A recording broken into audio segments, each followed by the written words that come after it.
Hello, everybody. Tonight, we are going to be continuing our Pokemon Mystery Dungeon Rescue Team DX adventures. Last time, it was mostly just assorted post-game stuff. We saved a... what's this called again? It was the painter guy. He does our painterly flag stuff now.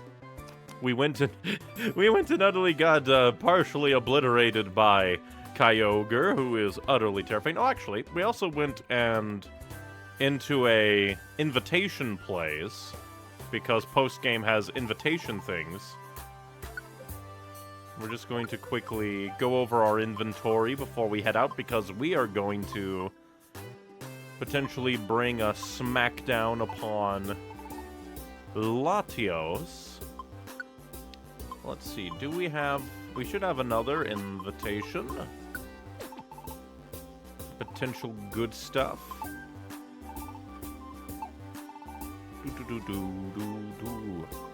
You hold any invitations yourself? Ah, he has an invitation. We should have just looked at him. Then we can put one invitation away. I almost forgot to do that. I need to look into my mind, my inner mind, and remember the weird things that can happen in the universe. But we're having a small, later start to the stream because of technical difficulties. For whatever reason, my diddly-dang capture card didn't want to be captured. Still no idea exactly what was wrong with it, but hey. Let us... Oh, we can go to the Grand Sea. I think that's because of blah blah blah. Because we bought, a camp. Because we do have, a camp person now. Oh, I guess we can't do things at the Great Canyon because we want to go to the Great Canyon to talk to Xatu. And they're like, no, you can't do things, or maybe that's it. But we're gonna go to the Northern Range in the hunt for a criminal. Of course, we want to go with our classic team and depart. And if I remember, this is the first time that we're actually sent after a criminal. Booyah. And oh, hey, spikes! I think that's the first time we've seen an iron spike. Well, that's very mean. Kill him. You flinched. How can you wish? Die. Suffer oblivion. Because I can't... Well, I guess technically, in a way, it's possible that Beat Up the Mankeys was, in some realm of reality, a, hunt down this criminal thing, even though it's more just hey, this guy, we hate him, beat him up. They're being very loud and unruly. Hurt them. And aren't actually criminals. This Ninjask is doing weird things. And we got a protein. Raises attack. We should give that to the boy. Trying to think of the...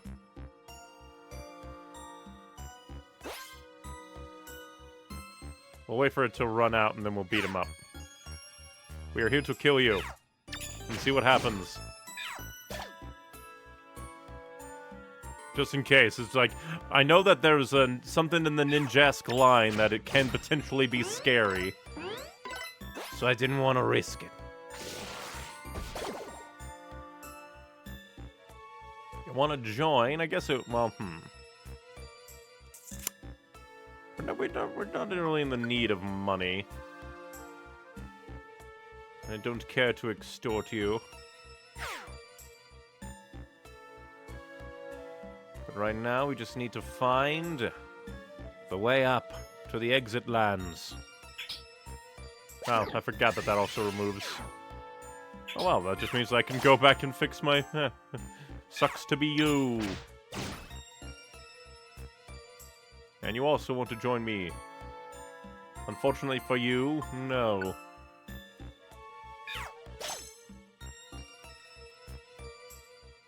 I do wonder why, like, little, what are they called? The Wonder Tiles revert,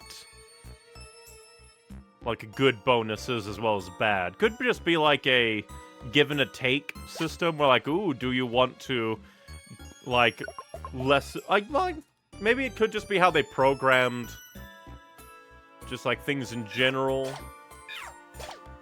Just returns changes could be better than differentiating boosts versus bads.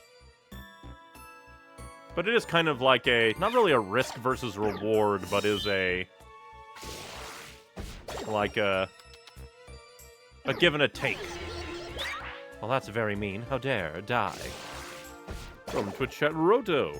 Probably, Shining of Shedninja, which is scary in this game, especially, but for unique reasons. Oh boy. Wonder Tiles revert you to neutral, basically. Completely back to standard state. Also probably to make them not always good, to encourage you to think that's also true. So it could be like a little bit of column A, where they wanted it to be simple to program, just reset all stats to normal. And also makes it, like, less of a just default go-to Wonder Tile. Since, like, yeah. That way you also have to try and keep track of, like, your bonuses. Like, I've been growled at, but I also got this bonus. A little bit of more strategy in there.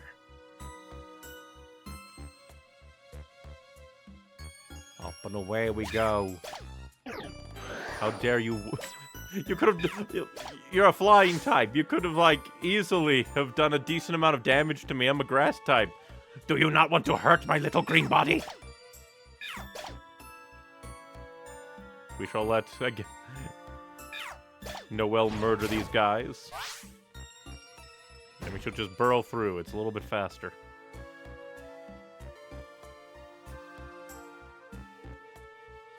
But we are on the hunt for a Latios.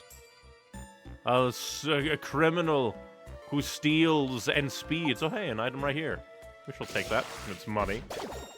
Think, use brain cell. Remember what you've done for yourself. Exactly.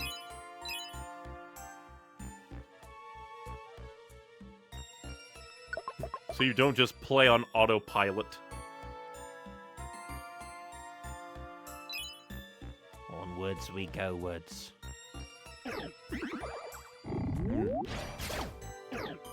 Oh no, I've been puppeted. That did nothing. The Hoot did not know exactly how to puppet me, because that did nothing. Well, that is very rude. Prepare for death. Like, out of everything, why did the Hoot do that? It's Brutal Swing doesn't even give negative effects. Ah, oh no. That's its ancient power. It got a proc. Die. Hopefully Latios... Oh yeah, and also spikes are spawning now. Not sure if they, like, spawned before, but this is the first time that I've consciously went, oh yeah, spikes. We're picking them up now. But hopefully Latios shall not be a horror of evils that shall annihilate us. She's like, I don't think it will, but you never know. The world can be cruel. I also curiously looked back at my footage for fighting Kyogre myself, and it definitely went better, partially due to having an army of allies. Yeah, so maybe, like, I need to remember that I can just let my recruits not be revived if I really don't want to waste stuff on them. They can be meat shields, they can be cannon fodder. Oh, that's not good. Why does I lose my normal speeds? Well, at least it was just an Oranberry and we've yet to kill you. Please die. Double die. Bug bite is eternally a pain. Well, that was timing. Stepped on a hunger trap. Didn't really do anything, but we still went hungry.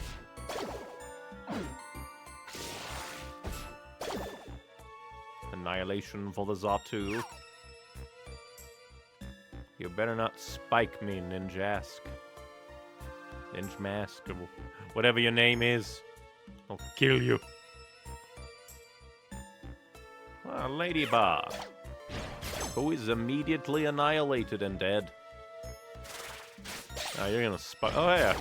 I thought this, like, oh, this is gonna be the one that has the spikes. It's gonna throw them at me. Well, that's double main. But luckily... Oh, for a moment they were just like, what is this in my inventory? It's like, it's not in my inventory. It's just a normal thing. We eat plain seed. Nom. Ah, also a revival orb. That, yeah, like... a super army and a revival orb, that actually is a smart thing. I probably need to do that in the future. Of why is it hailing in here? It's like a cave. Well, I guess it's a range. But why is it hailing in the range? I mean, I guess it's not impossible, but I would assume like a shiny sunny day rather than it must be climate change. Blame it all on that. But yeah, in the future, what I need to do is recruit a bunch of allies, like mad, and carry a revival along so that we can try to overwhelm a super boss. So that would be scary. All protect, I forgot how absurd they are. They put a complete protect status on everyone for multiple turns. I really should take a look at, like, orbs more. Even if they're just ones for the team, and ones that don't really affect enemies. Which is kind of funny, because I usually, like, look to, oh, this affects the enemy. That would be really good. Completely forgetting that bosses and boss encounters... Speaking of boss encounters...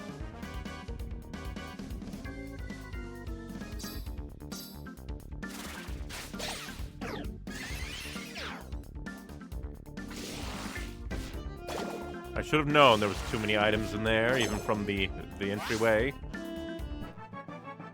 What died?! I haven't even done anything! Oh, that's... Oh, it moves from far away. This counts as far away, doesn't it?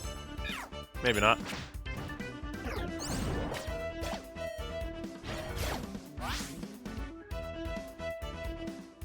Feed me a berry! And luckily, it's already worn off, so that's good. How dare you peck me and die?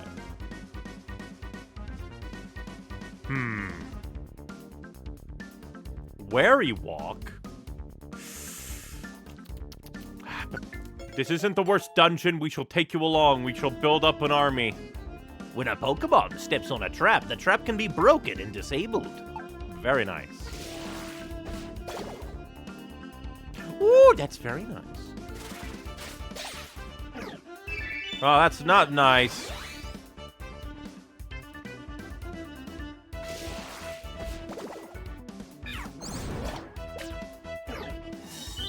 Ah, triple not nice. Stop buffing yourselves and die.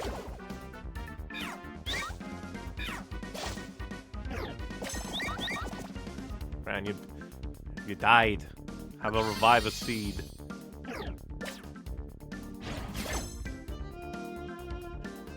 Another ally. Okay.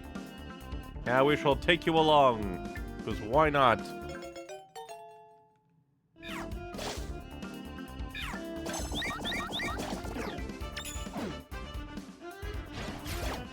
Annihilate them slowly.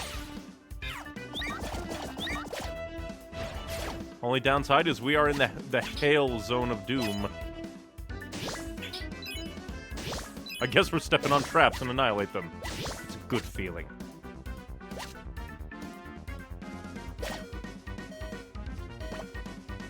Only downside is... Luckily, we have a ton of these. And you did get a little beat up in there. Auravive has its little downside, but its downside is basically null and void for a boss fight. Exactly. Very, very nice as a, like, this is the end of the dungeon, let's go all out.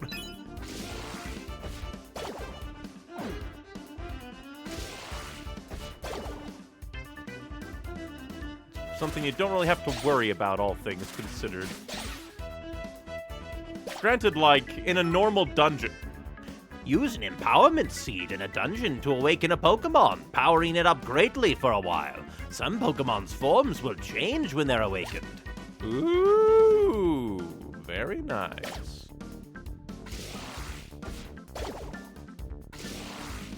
Lancelot's just very thrilled to brutal swing a monster house. He's like, my time has come. Time for a different kind of swinging in a different kind of monster house. And now we can hopefully get out of here. No more hail. Why do I think this is a trap? This is a single floor. A single floor. I did bring an invitation. Okay, we're gonna just, since no enemies are gonna spawn, I'm gonna take this opportunity to quickly heal. I mean, I guess I can just do this eternally rather than move. Nope, maybe not. Okay, so that does not speed up time. I could just do the, like, hold R and A, but this makes it feel like it goes faster. Alright. Army is assembled. We have an invitation. What is this place? There's a slot in the door next to it says, welcome to the captivating mystery house. We have an invitation. And we actually bought one back in Pokemon Center, Pokemon Town.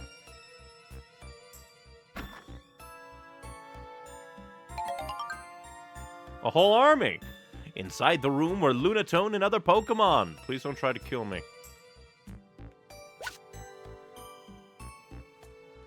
Hopefully you don't mind me drinking these. It factually doesn't go faster. That's hilarious. Some dungeons have a scripted house in anyway. That's actually kind of cool. Allowing you to kind of, like, get it even if,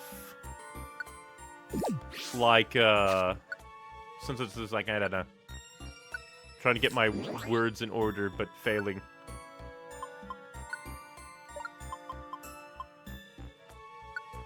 Yeah, that's really, really cool. Revival Orb! I feel like they're trying to set me up for something. I guess we'll trade out this sticky max elixir. Probably should have done it with this one. Let's see. Peccaberry, don't think there's anything. We don't even need Peccaberry! Are you gonna fight me? Welcome to the captivating mystery house.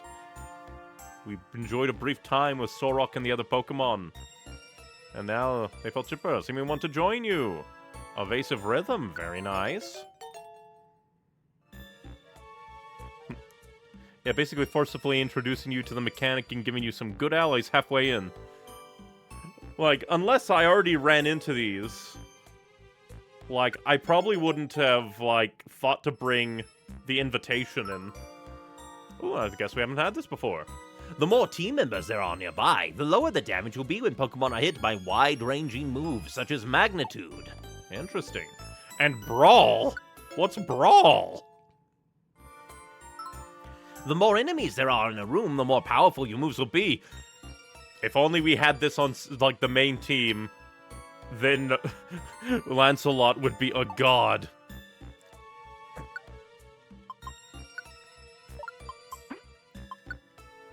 We are definitely taking these boxes. Give me the box. Give me the box. Gimme the box. Guess the Totter Seed. What else?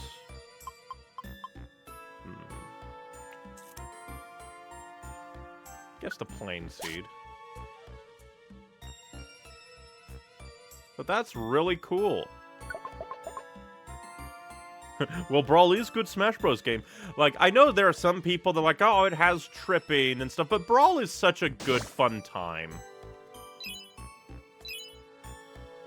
I do kind of miss the fact that, like, after Brawl, we never did get the, like, cutscene story mode again.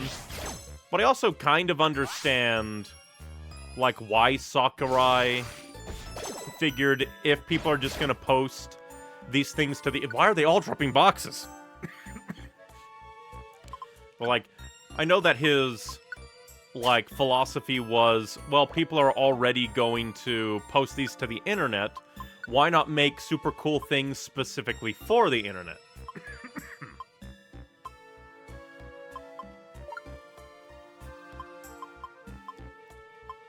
Guess we don't really need the one-shot orb anymore.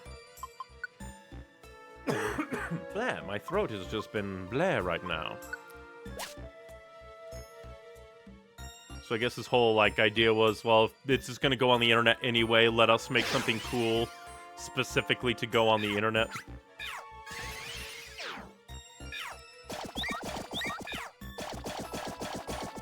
Well, hell is going on in there. But I do indeed miss just really cool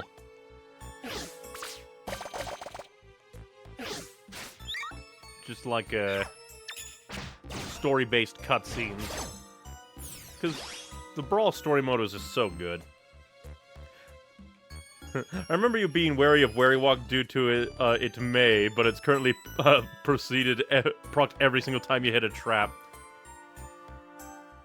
Oh yeah, I did do that. It's just like, oh, but it's just only a chance. So it's just like, yeah, why should I even trust it? But I think that was because it was for the main team. Because, like, I wouldn't want Wary Walk on one of the main, like, team. I don't mind it on, like, a Pokemon that's just in the team. But I just know that if I tried to have Wary Walk, like, on an actual thing... Let's see, will you replace? Because I think we're probably at the replace limit, yeah. Then you can just replace our Fearow. Why is there an exclamation point? I guess, like, oh hey, this is new, don't get rid of it.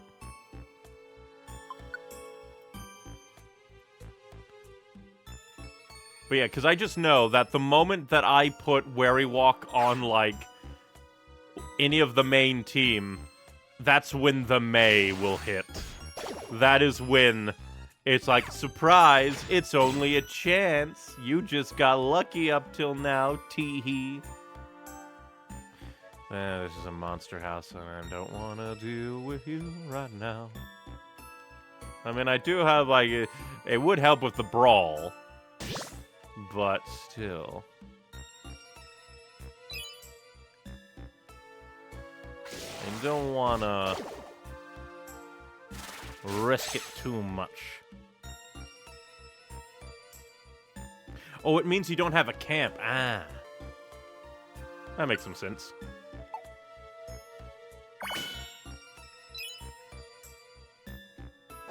Damn it! Luckily we have this. At least it didn't warp me into a monster house. Okay, now I understand why there was hail. I understand now, game. I comprehend thee. Oh, I forgot that it was Noel.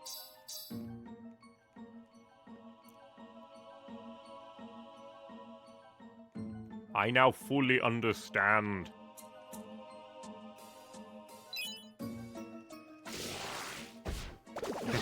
That's paranoia. Always fear the paranoia.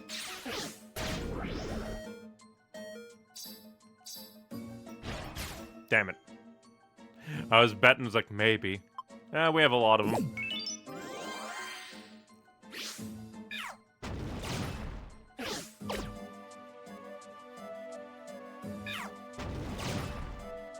But he killed him on its own. Good job, Graveler.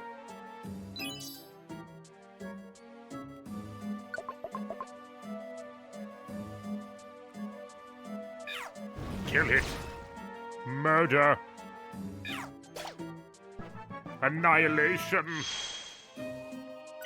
But as we wander these snowy halls, which I gotta say, wonderful aesthetic here. I love the aesthetic.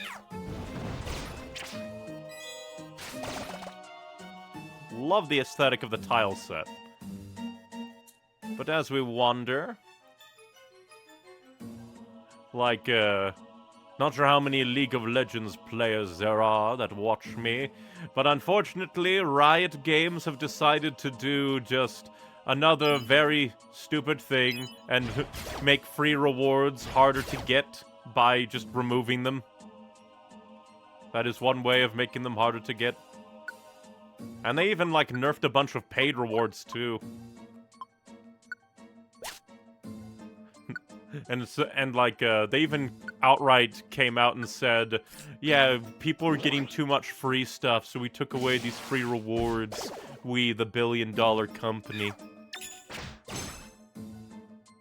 And just like, while browsing the replies to that, so many Hextech chest memes poking fun at him. It's just like, just editing champions to be Hextech chests. In there, people are like, hey, League of Legends is bullshit. Go play this other kind of MOBA game made by former Riot employees instead. It's called Supervive. And I've been giving it a shot. It seems pretty cool. What's this move? Solar Beam. That's a lot of power. You'll get the Solar Beam condition, which lets you charge power to try a powerful attack on the next turn. During sunny weather or extremely harsh light, it charges for an immediate attack on the first turn, but during rain, heavy rain, hail, or sandstorm, the damage will be reduced. Concerning that that's like but I already kind of do a lot of damage with my energy ball. Like, I like the assuredness of... Also, basically, let me see. I would basically be doing the damage of one solar beam with 2 razor leaves anyway.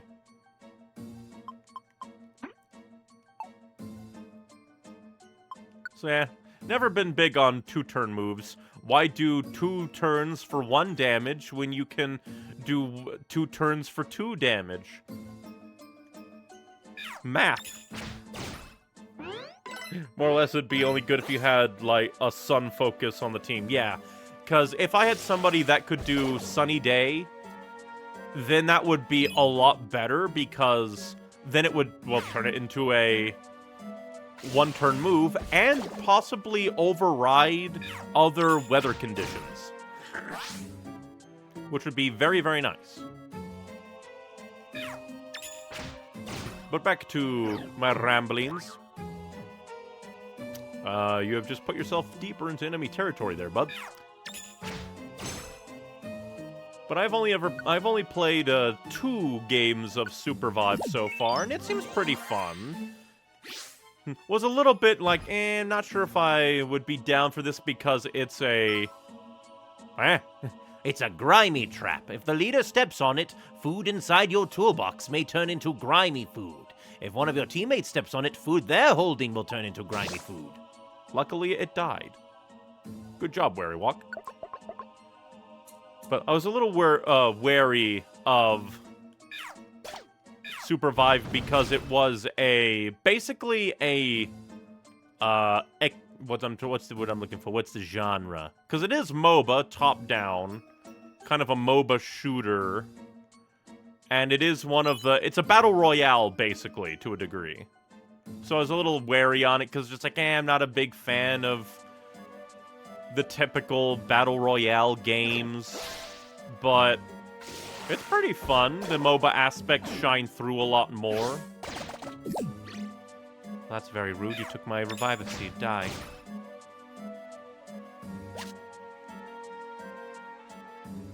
It definitely is hitting my, like, MOBA craze since League of Legends now feels like, but I don't want to give them money anymore because they're a bunch of jackasses.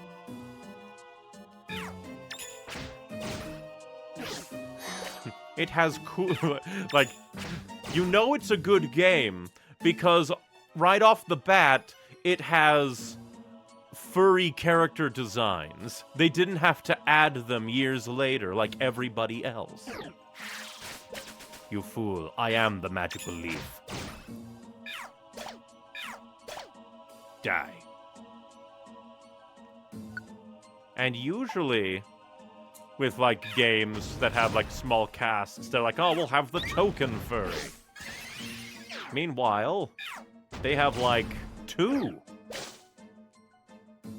And, like, a robot knight.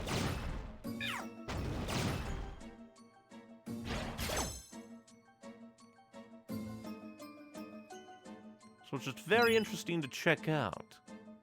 Not sure how long I'll keep playing it, but you never know. Multiplayer games are weird. Sometimes they grab me, sometimes they don't.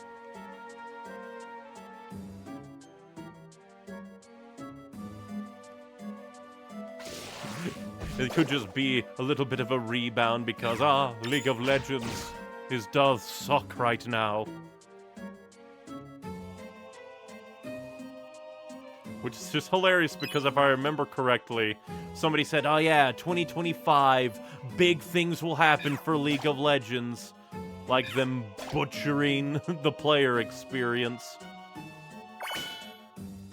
And then so many people are just like, why can't you just play the game for the game's sake? Because just like, it's a free-to-play game. Every other game has retention systems of like, hey, play the game, earn stuff. And so many of them are from games that make hardly anything close to League of Legends.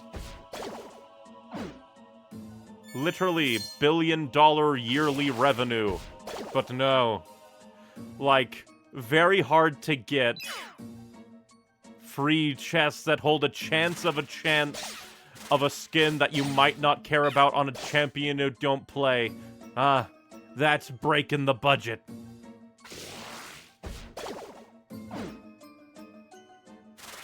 And the sad thing is, it was just like, I was starting to get into League more, actually playing the normal game mode, getting over my multiplayer anxiety around it. Trying to learn a cool new dragon champ they released that year, and then they do this.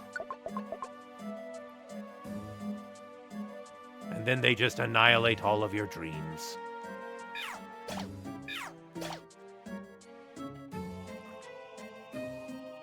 But remember to stay hydrated.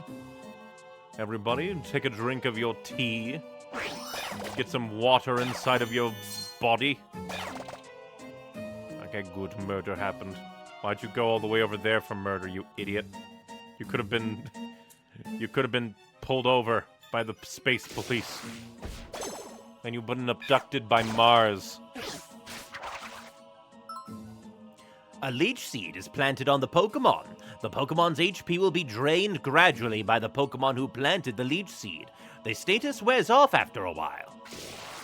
Does that include murdering the leech seeder?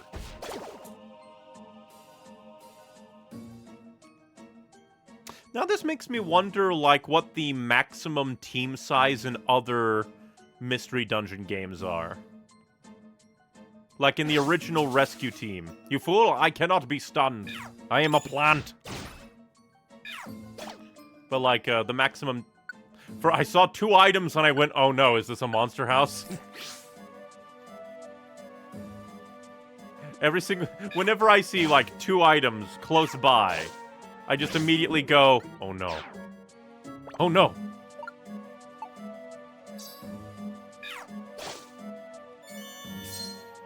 Wish all you want, I'm gonna annihilate you.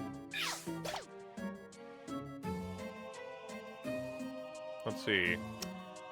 Not in camp.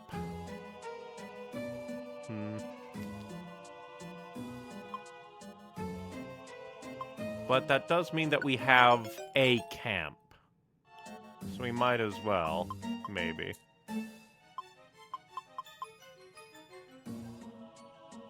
Yeah, how about you? Because you only have those 2 moves and we can't even edit your stuff. Oh, it has rare quality? Then no. And goodbye, Firo.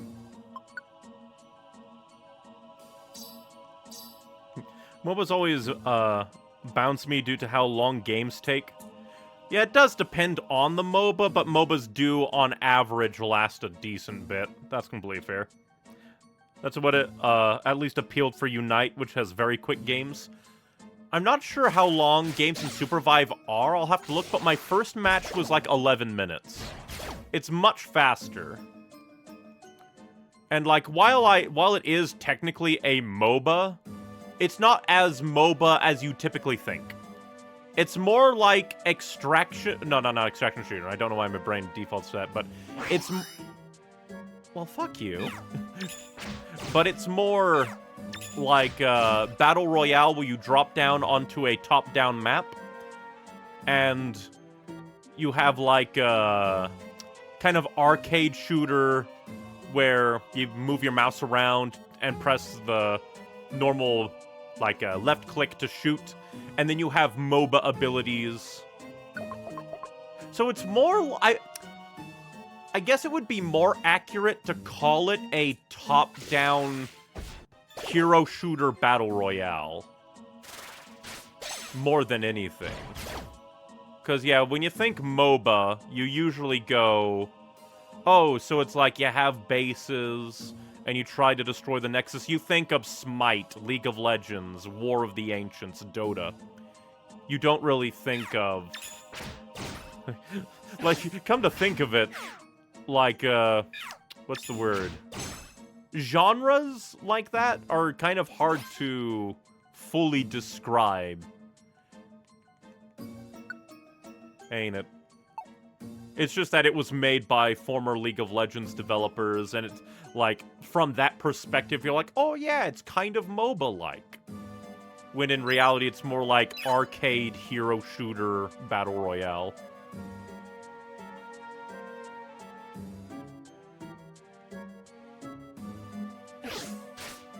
But I quite enjoyed the 2 matches I've had so far. Do have to be a little worried of, like, the player count size. It's not the biggest game, but it's quite fun. The character designs are pleasant. The art direction is cool.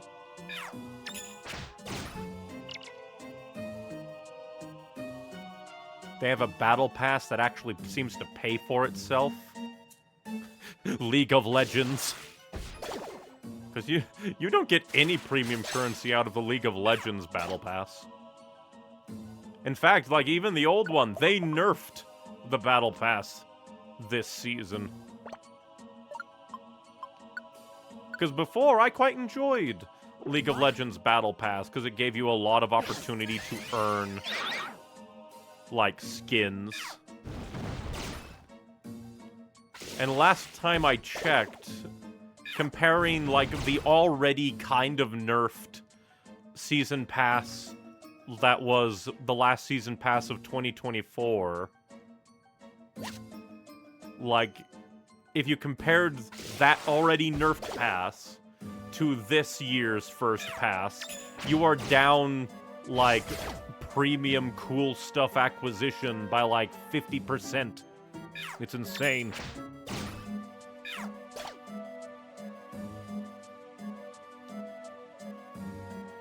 Because the funny thing is, like, if you think about it, what even is a MOBA? Because technically MOBA stands for I think, like, multiplayer online battle arena. But that could be, like, almost any genre if you think about it. Alright, but let's see what got tonked. My ancient power got yoinked again.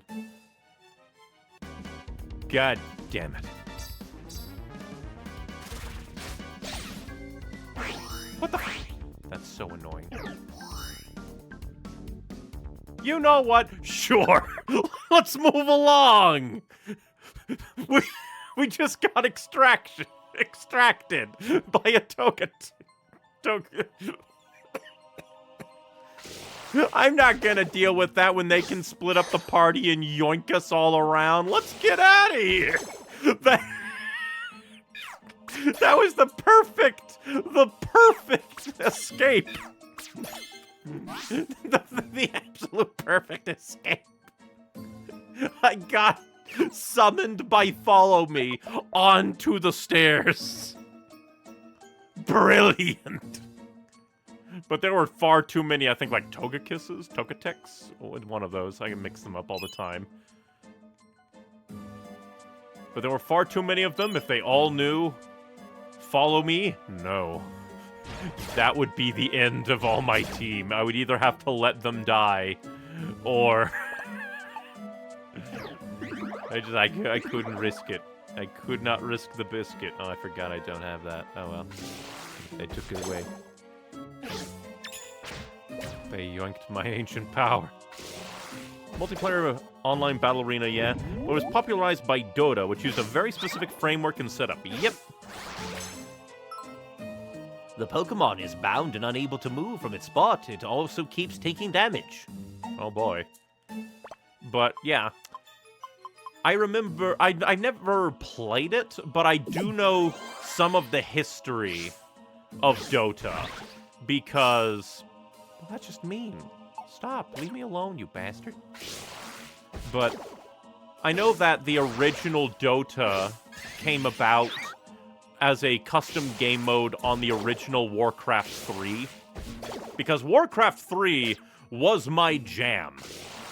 It's probably my favorite, like, real-time strategy game. I did try Dota 2, but Dota 2 just does not gel with me. We already have a Togetic, unless you have Notorious Fasting. Sure, we can swap you out. But, oh. Pokemon won't take damage even when their belly reaches 0. Beware that HP won't restore naturally while the Pokemon's belly is empty, and they will take damage if they're in a wall. If they're in a wall, okay, that does confirm that... Indeed. That does indeed confirm that Pokemon can be in walls. This is why I don't like long chains.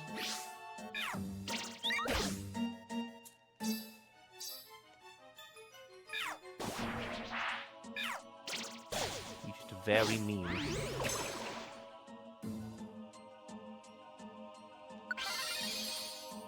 Annoying.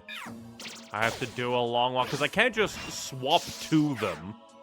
Because like, oh, you haven't actually recruited them yet. Yeah, it's so mean. Especially in these tiny rooms.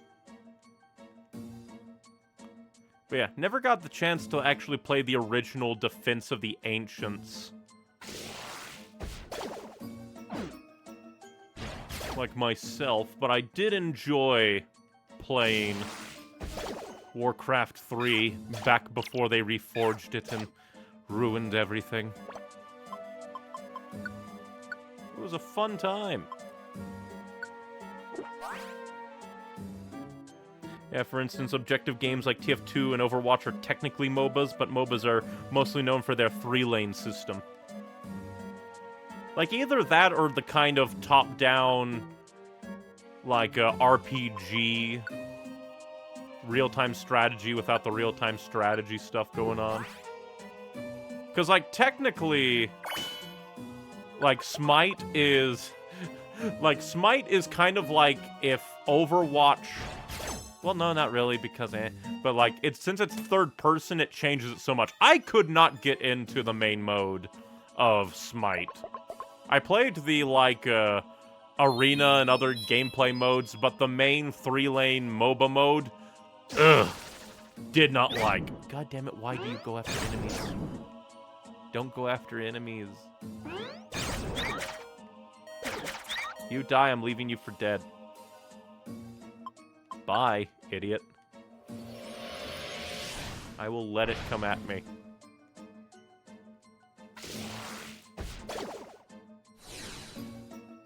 And then immediately it died.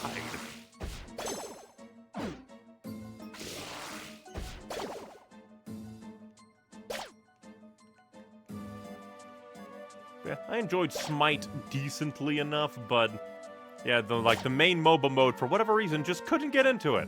It just didn't gel with my brain. Meanwhile, League of Legends, quite fun. Until the company decided to be bastards. More than usual. Tried Dota 2, but... Like, there's just something about the gameplay. Like, the feel. The feel is off to me. It's the same, like, basics as League, but it just feels off.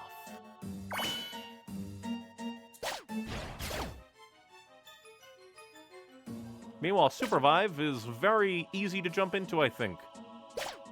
I guess depending on the player size of your, like,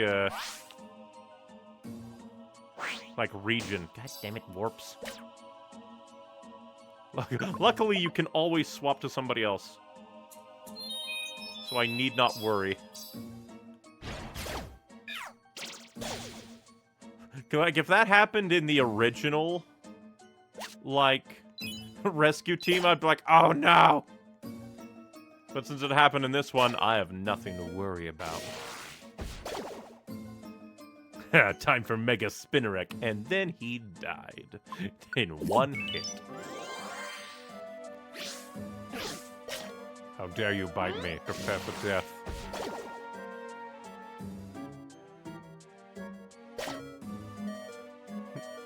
But yeah, just like at some point with like certain game genres, they start to enter the action-adventure sphere. Goddamn red hail. It's the hail. Well, before we go, I'll kill you, so you can't annihilate any of my allies, and then we will heal. Well, Lancelot can heal me. Oh, never mind. I guess we'll kill Lunatone. Graveler, I can survive. We'll use up all of our Oran berries. I do kind of like that feature from, I believe it was Super Mystery Dungeon. Not sure if that was in Gates to Infinity or not, but the ability for other members of the team to spend their turn healing other members of the team is very, very nice. God damn it. This is our last Oran berry. Stop dying. And we need to be careful because this could be a monster house. Okay, nope, it's too small. Too small for Monster House. Monster House. Your favorite, like, anime isekai house MD that you've never known you ever wanted. Yeah, sure, we'll grab you.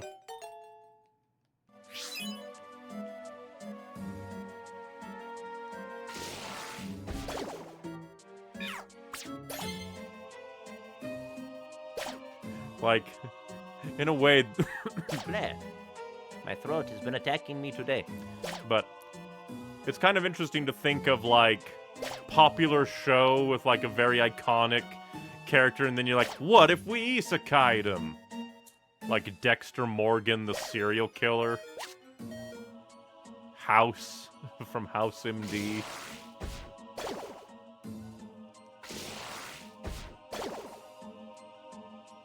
Honestly, when it comes to AI allies, I think, to me, the best fix would be just being able to make your controlled allies always go to the back of the train. That would be so cool. Kind of like a isometric RPG, like, what's the word I'm looking for? Formation system. Because in things like Icewind Dale and the original Baldur's Gates 1 and 2, you're able to choose, like, how your party, like, moves. And thus how, like, where each party member is. Of course it's in the last goddamn room I checked. That's so annoying. And we're at the boss fight. That's cool art, though. Cool art, though. Oh, who are you? I see. You're trying to get your TMs back. But nobody can stop me. I'm the Eon Pokemon, Latios. If you really want your TMs back, you'll have to take them from me. To war we go. So I guess my main team got healed up, but not Togetic. Let's see, do we have any orbs that would work good? Nope, not really. And I don't think this is a fight we really need to worry about. Guess I'll move. Don't use.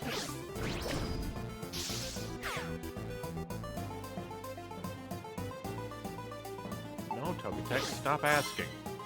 The Pokemon can't restore its HP, either naturally or with an item or move. The status wears off after a while. I just wanted to come up here so I can use Confusion!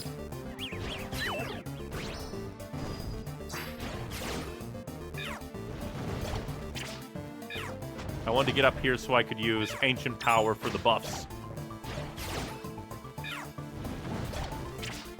Oh yeah, keep flinching him! Keep flinching him!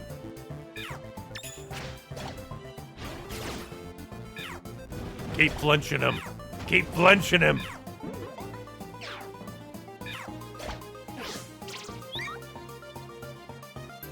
Now that we're here to beat you up, flinch him! Flinch him! Beat him up! Well, that was very mean. But you know what? You've done good. We can spare a Reviver Seed for you. How many else of you have died? I have the Reviver Seeds to do. I probably should have waited and did a Revival. I'm a fool. Oh well. Should have done a Revival, but oh well.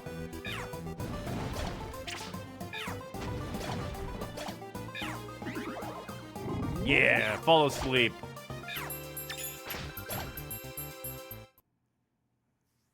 The power of having an army! Exactly. Ah! Please. Please let me go. I have to go. There's somewhere that I have to go. If I don't hurry. My little sister. Hey, we actually managed to fully knock out a legendary. We beat up the criminal at the Northern Ridge.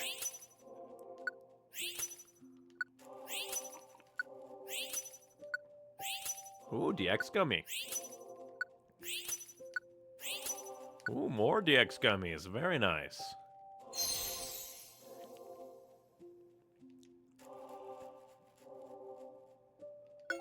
We can let you guys join the team. But I'm not my brain's not creative right now, so we can't think of any names for any of you.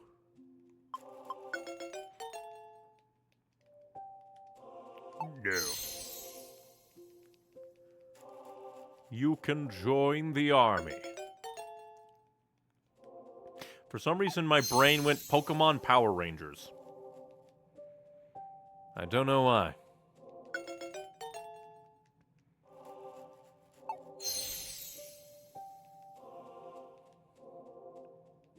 You all can, look at the happy look on Sir Viper's face. It's so happy. Constantly grinning. Ready for murder. We just took him back to the Pokemon Square. No jail for you. I feel like this implies, at least here, that the Latis are perhaps on the notably weaker side of Legends. Entirely possible. Plus, they're like a pair, so if you fought them at the same time, they'd be very much more dangerous. Look, he's waking up. Where? This is Pokemon Square, the place that you mugged earlier. You fainted in the Northern Range, so we brought you back here. You! How dare you steal my fine selection of quality merchandise! You had better be prepared for harsh justice! Now wait. There must be a good reason for this. We should at least hear that. Ah, that's right. I have to get to my sister. Ouch! Take it easy. You can't fly for now. While you were fighting, they broke your wings. Tell me, how do you justify what you've done? I have a younger sister. Her name is Latias. Latias. Crashed somewhere in Pitfall Valley. What? Pitfall Valley? What's that? What is Pitfall Valley, and can it be exploited for monetary gain? It's near the Northern Range. They say that anyone so unlucky as to fall into Pitfall Valley will never again emerge. Latias and I were flying over the Northern Range when suddenly what appeared to be a meteorite struck Latias on the wing.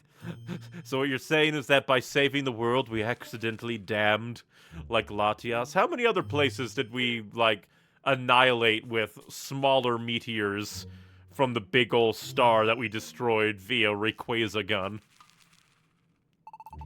Her wing disabled by the blow, Latias tumbled down into the depths of Pitfall Valley. A meteorite? Neon, do you think maybe it was a chunk of the blown up meteor? I went to Pitfall Valley in hopes of rescuing my sister, but I made little headway. I wasn't up to the task. So that drove you to steal technical machines? Yes. I intended to make amends after I saved my sister. But that doesn't mean that I can get away with thievery. It was wrong, and I'm sorry. Oh my. It's not a problem at all. For a reason so compelling it can't be helped. However, even if you were to plumb the depths of Pitfall Valley, what would you do then? The lowest regions of Pitfall Valley are a void. You will wander forever, neither falling nor living. What then? So much time has passed since my sister crashed. Latias hasn't been able to climb out of the depths. She's all alone down there. Even if I end up like her, unable to escape, 2 would be better than 1. Latias wouldn't have to be so alone. How foolish. Do you think Latias wishes for that? But it's a place you can't escape, isn't it? I don't see how we could do a rescue in a place like that. No. There is but one possible way. You can? How? You already have the means in your possession. The teleport gem. Use that. We did throw a lot of rocks at him. Like, a lot. Indeed. We just kept just burying him again and again. I do like how a lot of these post-game things are prompted by the fallout of the meteor. That is cool, because it just, like, allows for, like, a bit more connection than just, hey, an additional thing. It is at least somewhat connects to the main story, which I appreciate. The teleport gem? The one we used to get up to the sky where Rayquaza lives? Exactly. If you were to use the teleport gem from deep within Pitfall Valley. That's it! If we did that, we could escape with Latias. Neon, this is a rescue that only we can do.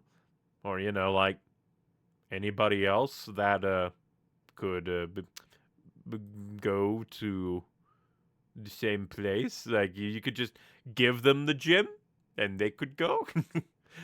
But we are the owners of the gem. It is our trophy for saving the world, so therefore only we can use it. Let's go get Latias. Neon gained access to Pitfall Valley. The next morning.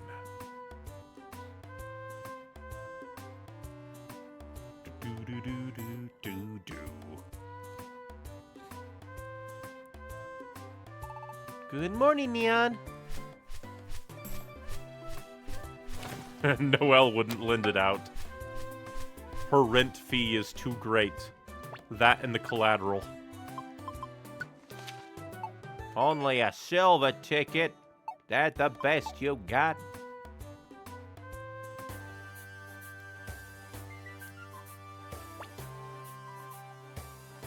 Oh, we can have multiple conversations. That's cool.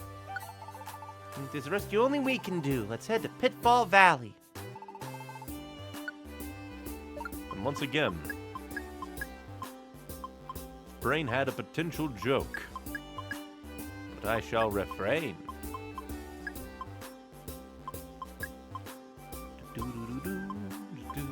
Okay, we need a lot of,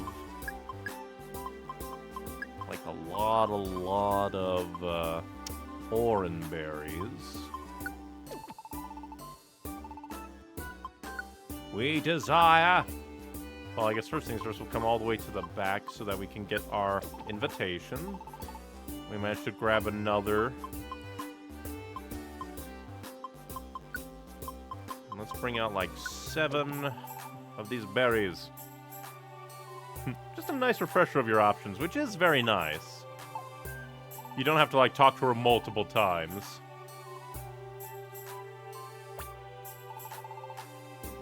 You have another invitation.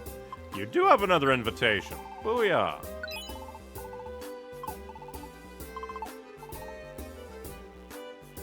can put another invitation away.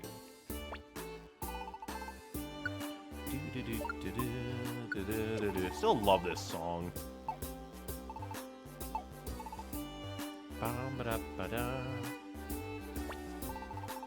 If you use the teleport gem, you can escape from Pitfall Valley. Please bring Latias back in one piece.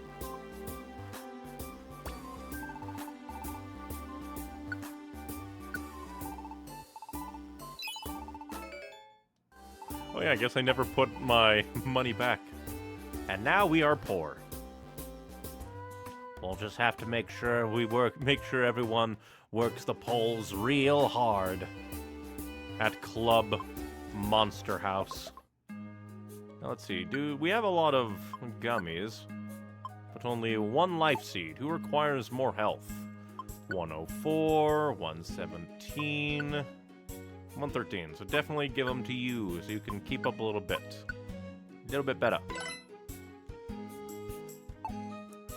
And then for gummies, let's forge a path. I guess we'll save our DX gummies, and use the rainbow gummies for a bit of stats.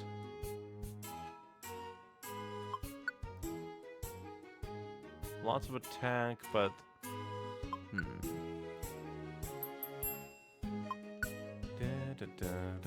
I guess I'll use him mostly on me.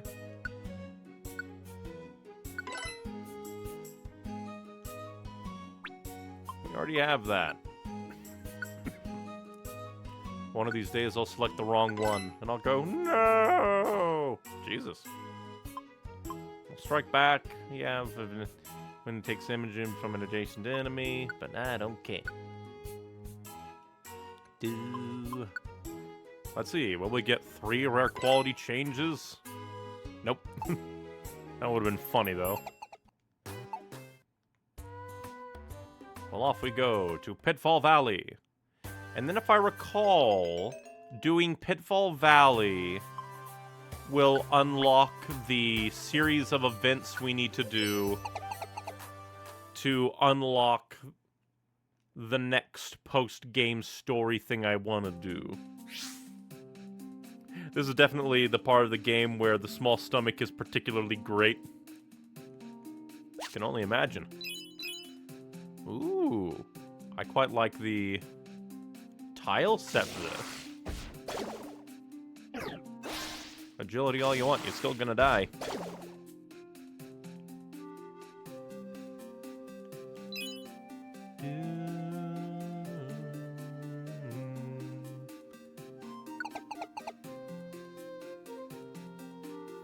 I wonder if this is a song specifically for Pitfall Valley that was used elsewhere in later games or something, because I definitely remember this song.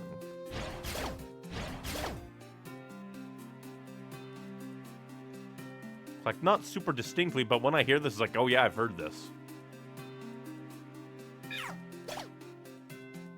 Get rocked. I get power. Get rocked.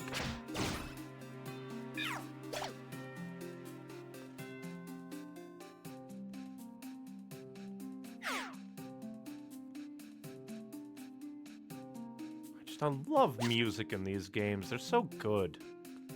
There's just something different about Pokemon Mystery Dungeon soundtracks.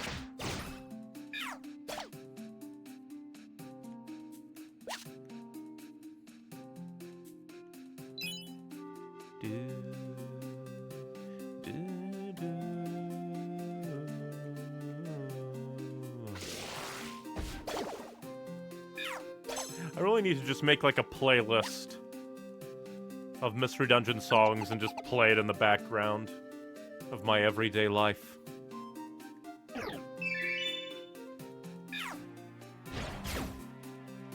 You fool!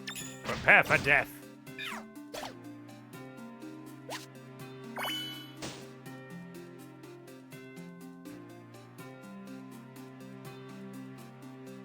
Just good music is an amazing thing no matter what. Really heightens the experience, I think.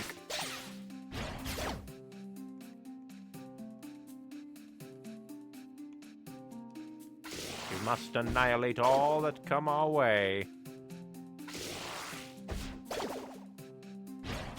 Perfect.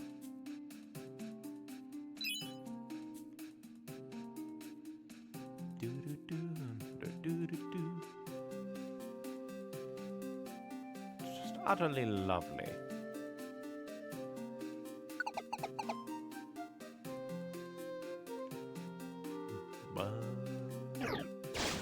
You dare wing attack me? I rock attack you with the ancient power. Power of the ancients. Double team all you want. Die. Oh boy. Twice as many targets to throw rocks at.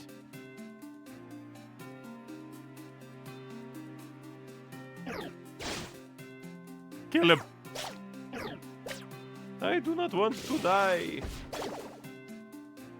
My only desire is my enemies to die.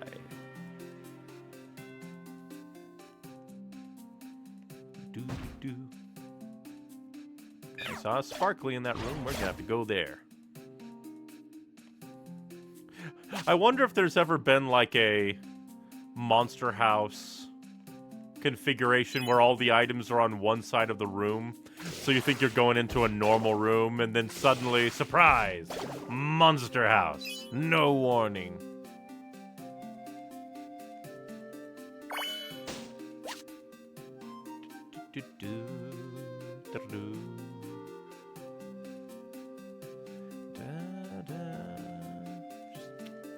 Utterly fantastic music. And look at that water.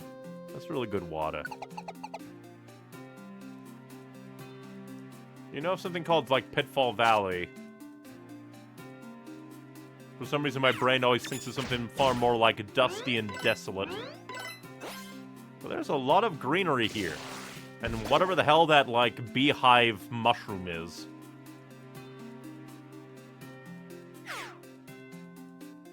Fear the bee mushroom.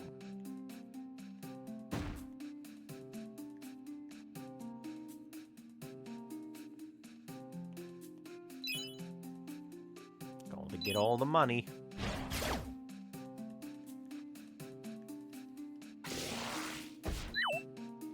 You know, it's kind of funny that, like, there's a Pidgey here. When in the last place, the Northern Range, we were fighting, like, Pidgeots. What, does that imply that, like, Pidgey eggs sometimes roll down from the Northern Range into Pitfall Valley? And they're like, oh no, they're gone forever. And these are, like, long-lost Pidgey children, never to be found again by their parents, locked in this eternal dungeon.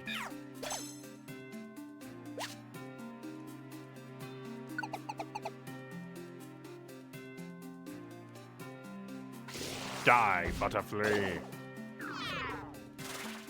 Why don't you go and Butterfly instead? Nyaha.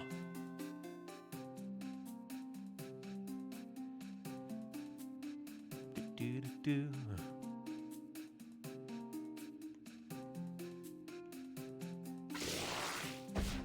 And now my brain has wandered to, like, the topic of, like, online games that have been around for a long, long time.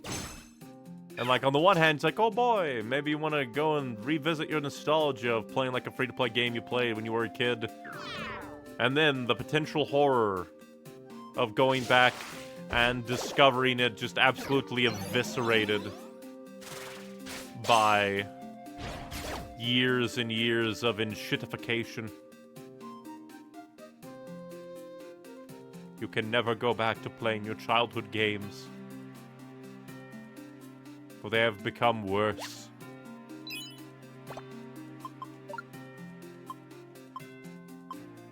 I'll take this citrus, since this will fill our belly, increase our HP, and increase maximum permanently. Maybe this is close to the Voidlands, and these are just shadows bubbling to the surface. Ooh. That would be cool.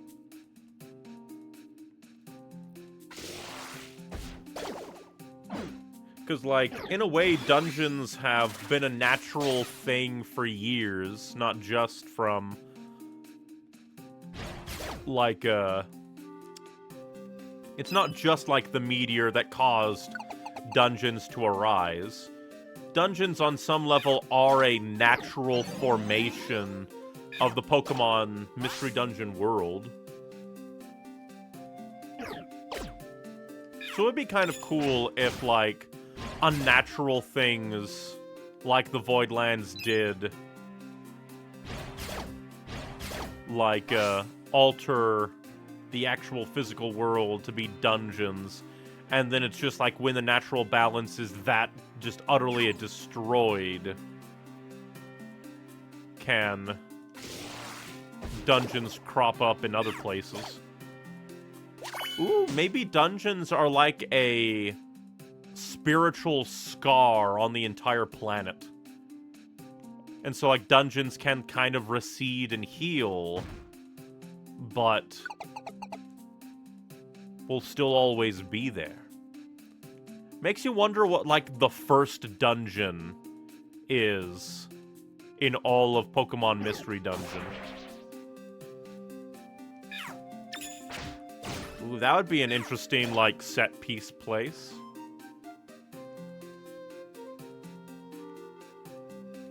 Just, like, imagine if, like, a big, bad, evil thing resided within the first dungeon.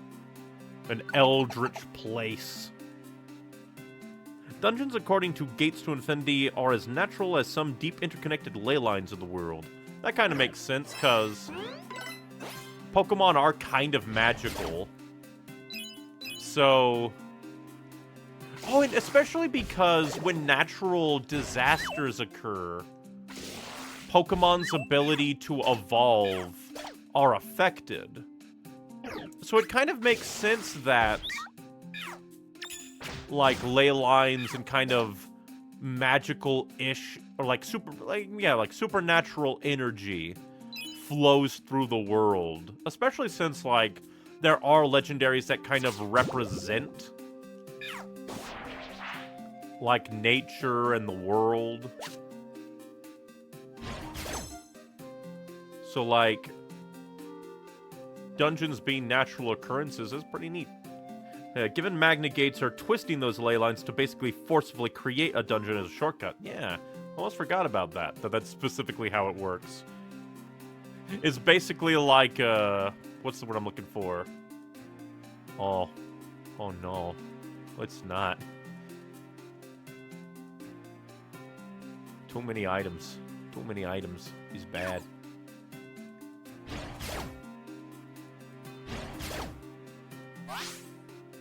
That would still be like an interesting thing, like what the first dungeon could have been.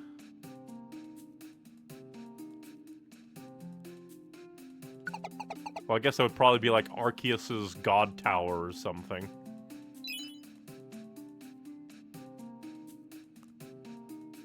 Considering that, like, the Temporal Tower is a mystery dungeon. Wouldn't be surprised if, like, other natural locations would be dungeons.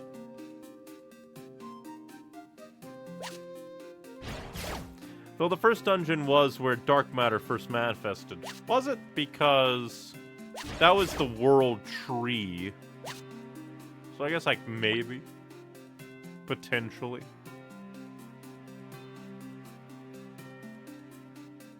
Although, like, technically not the world tree. Yeah, because it was the world tree, wasn't it? It was, like, a weird place, but that was still kind of the world tree. You're more likely to see tiny apples in dungeons. Neat.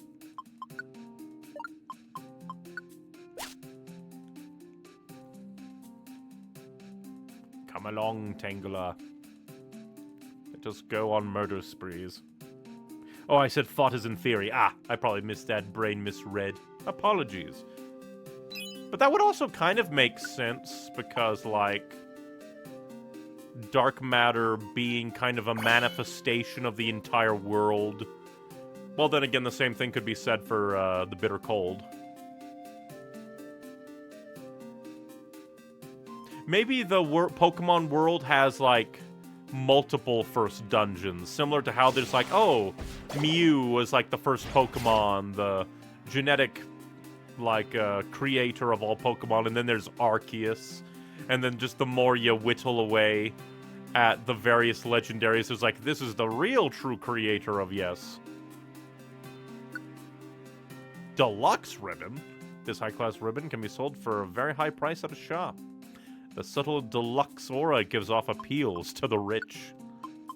Huh. Interesting. I eat another citrus berry. Food Finder plus Small Stomach is one of the best combo qualities. I can only imagine because then you would be able to stay full no matter what.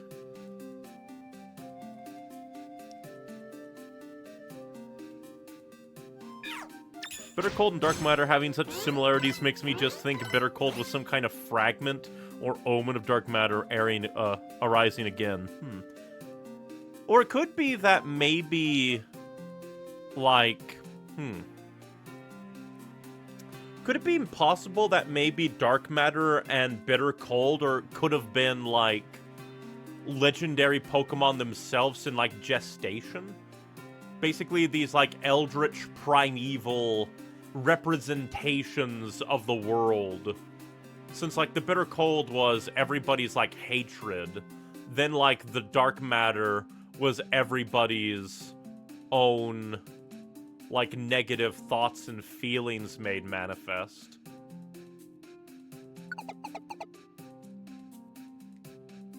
Like, that does give, like, the feeling that in the Pokemon world, things can, like, can just manifest from the overall psyche of the world.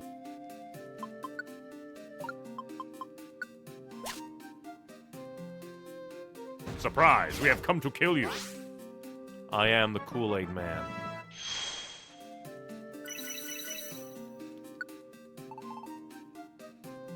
So imagine if there was, like, a supposedly good, like, super emotion.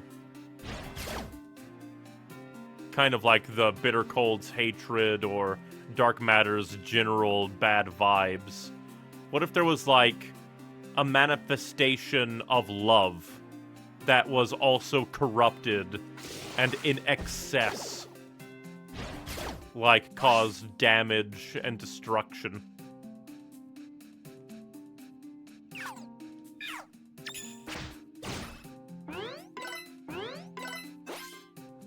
Because I guess really, Bitter Cold was hatred, and then Dark Matter was more like depression more than anything.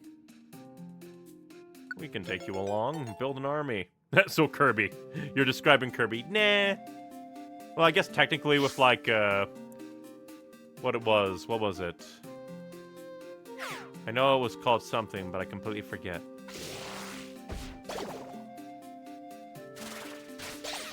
But yeah, from the main thing from Star Allies. That basically is all but confirmed to be, like, Kirby if, like, came out evil.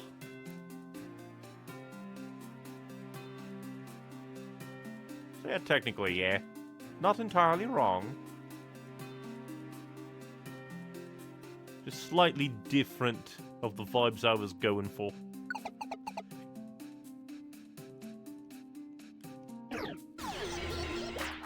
You dare uproar?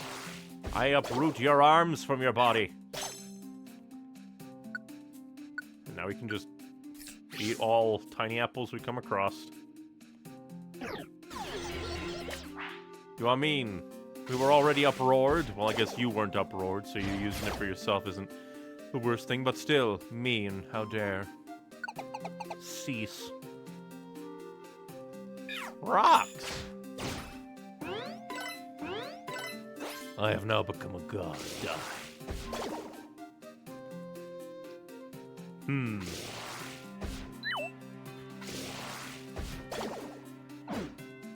For some reason now my brain went, what if there was like a Pokemon game, a Pokemon Mystery Dungeon game story where Like, there was a way to become a legendary Pokemon.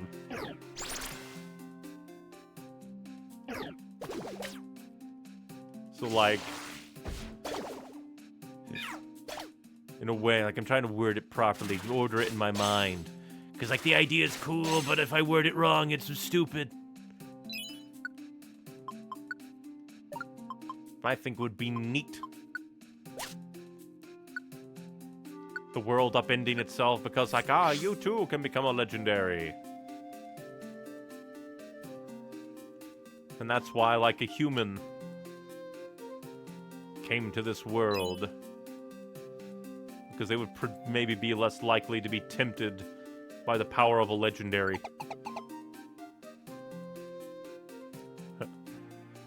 That's why we needed one in Gen 7. That's just Cosmog. I actually don't know much about Cosmog, so... I could be missing the dope reference that's going on. All I know is that, like, Cosmog existing and being lifted by Ash makes him super powerful, makes him ripped, canonizes that one, like, action figure that makes Ash have the sickest six-pack. Even though, in reality, it's probably just because they used a common action figure mold. It's funnier to be like, well, Ash does have all these canonical feats of super strength.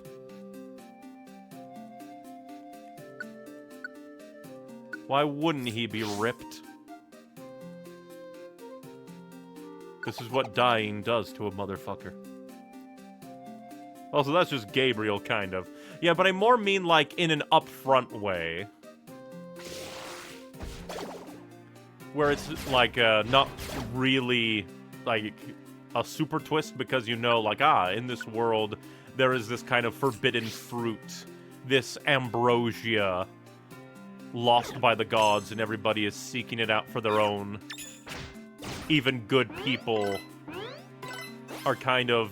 Like, basically imagine if it was just like, there are good people going after this, like, ambrosia become god juice. And, like, even though they are, like, good people, they're still doing bad things and betraying people to get that become legendary juice.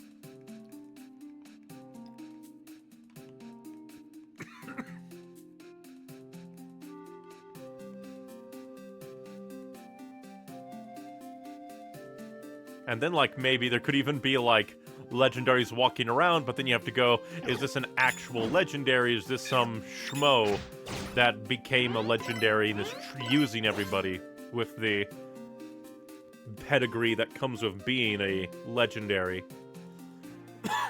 I don't know why my throat is very, like, tickle. There's, like, a little tickle at the back of my throat, much more today than others. Meh. Fair Gen 7, good, in my opinion, peak Pokemon. Like, I really need to get back to my kind of Pokemon, like, playthrough marathon, because I still need to get back to, Gen 5, because I've never played Gen 5 ever. So it'd be very interesting to experience Gen 5 for the first time. Ooh, maybe after I beat Ocarina of Time. Maybe that would be the perfect time. Because more than likely we'll beat the post-game of this before we go and do, like, finish off Ocarina of Time.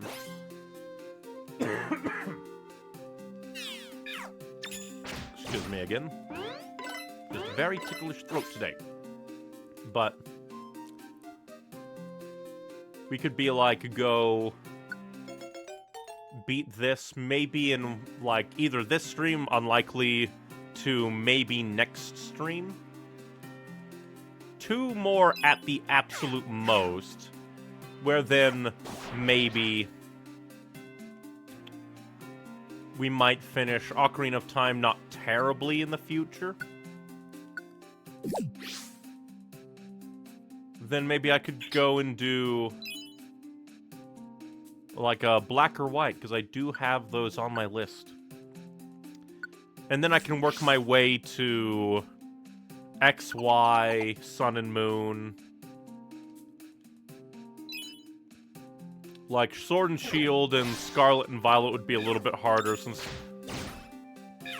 those are brand spanking new Pokemon games. It's because its evolution, Cosmion, is a hyper-compressed dense star. Very cool. The only hiccup with Gen 7 is it's hard to recommend Sun or Moon or Ultra Sun, Ultra Moon, since both have their ups and downs, so it's very hard to say play one over the other. Yeah, because if I recall, they're kinda, sorta, like, halfway to being, like, third versions. But they're, like, different enough. They're kind of like a halfway point between, like, say, a Pokemon Emerald versus a Pokemon Black 2 and White 2, from what I hear. So it is kind of hard to recommend one over the other because, yeah, they have their differences, and they're not just upgraded versions. So if you say, oh, play the Sun Moon, then Ultra Sun, Ultra Moon, you're basically saying kind of sort of play the same games twice, but slightly differently. So it is like a weird thing. Black and White good also. Gen 5, second peak of Pokemon. Of course, it has Ingo. Everybody loves Ingo. Yeah, they're similar enough that it's hard to say play both, but different enough that the differences are pretty stark. I think maybe, since I probably have, like, the time and experience to do it, well, hey, if you're gonna just give it to me. But more than likely, I'll probably play both because I can. So I'll probably play Moon and then maybe Ultra Moon. Maybe flip things up and do, like, Sun and then Ultra Moon or something. Something. Ultra Sun, Ultra Moon kind of upends the story in both good and bad ways. Interesting. So yeah, since they're so different, I would kind of want to go in and experience the major differences myself. As opposed to, like, Ruby and Sapphire are different because the third version, Emerald, like, has its own unique stuff. Like, I think that's a bit different, and I wouldn't really care to go back and play them.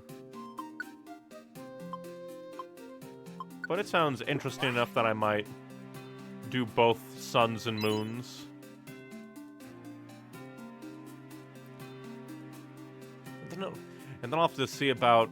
Man, so many of these, I don't have the invitations for this. And then I'll have to see into getting Sword or Shield. And then Scarlet Violet. One day, one day. If you want a more character story, Sun and Moon. If you want a more world and epic story, Ultra Sun, Ultra Moon. That's the best way I could describe it. Does seem very interesting. Just also kind of weird. If you have the time for both, that's perfectly good too. It's just a case of, like, it's a tough sell. It's kind of like with me and trying to recommend, like, Pokemon Mystery Dungeon. Well, that's very rude.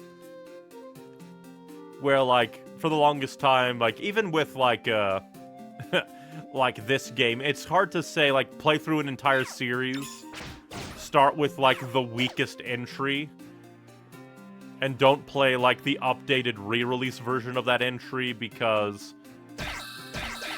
Well, that's just very mean. You're probably gonna die.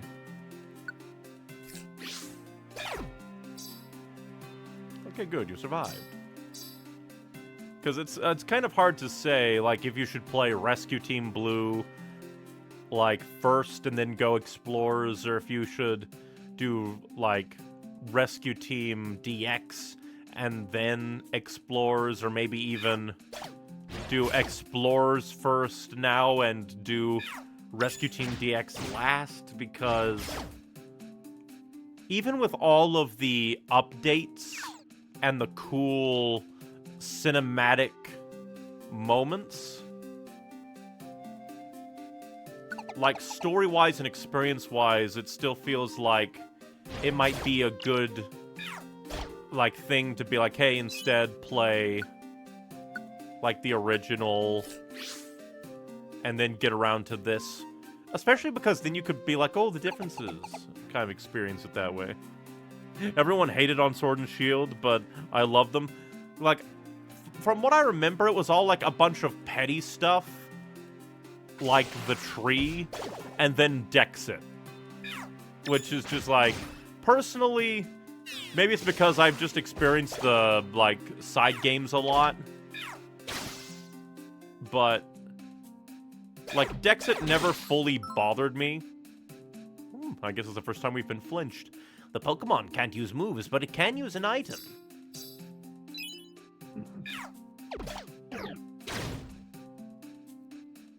Damn it, Tangela.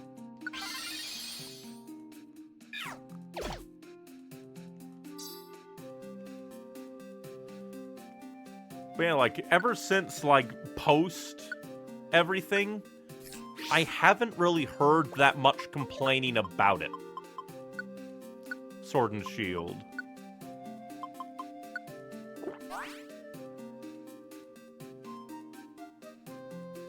Because I'm sure that if I ever get around to playing it, I'd probably just be like, it's perfectly fine. It's just another Pokemon game to me. Like, sure, it probably might have its flaws, but I don't think they'd be enough to be, like, worthy the absolute nightmare that people seem to deem them as. Dang it, Tangela, stop dying. It's a bit different since the main question there is in regards to Explorers, not Rescue Team. With Gen 7, the choice is affects the game itself. That's true. Scarlet Violet also has Dexit and is still considered real good, so feels people stopped caring immediately, more or less. Yeah, that's kind of the feeling I got too, where it was just kind of a me thing, where it's just like, nah. All Pokemon.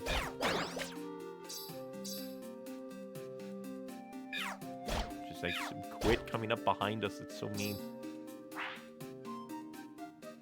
Because, like, I myself felt like, just, like it would have to happen eventually, and if anything, like, it's kind of a good thing to a degree, because it allows them to kind of focus on more, like, quality over quantity.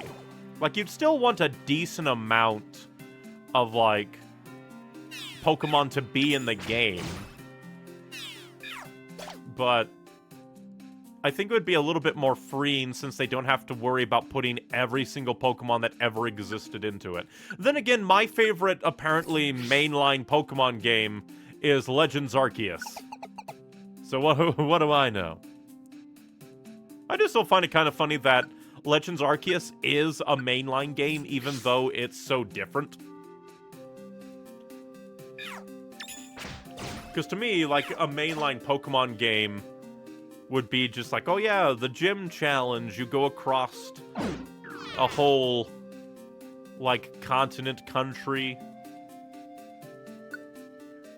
But I guess, like, technically, you kind of go over an entire continent, country in Legends Arceus, and you kind of have a gym system with, like, the not really legendary Pokemon, but are kind of legendary Pokemon.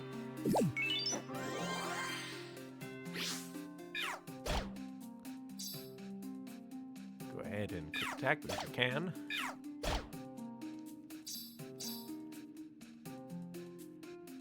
We just keep getting snuck up on from behind. Oh yeah, do we have like a date for Pokemon Day this month, or is like Pokemon Day like a set date? God damn it, I hate. Stop. I wish that we could control their tactics. You know what? Fuck you. Die. You're annoying. Oh, I didn't know that you had a whole thing. Now you, we can bring back, because you didn't do anything wrong. It was that damn Yanma.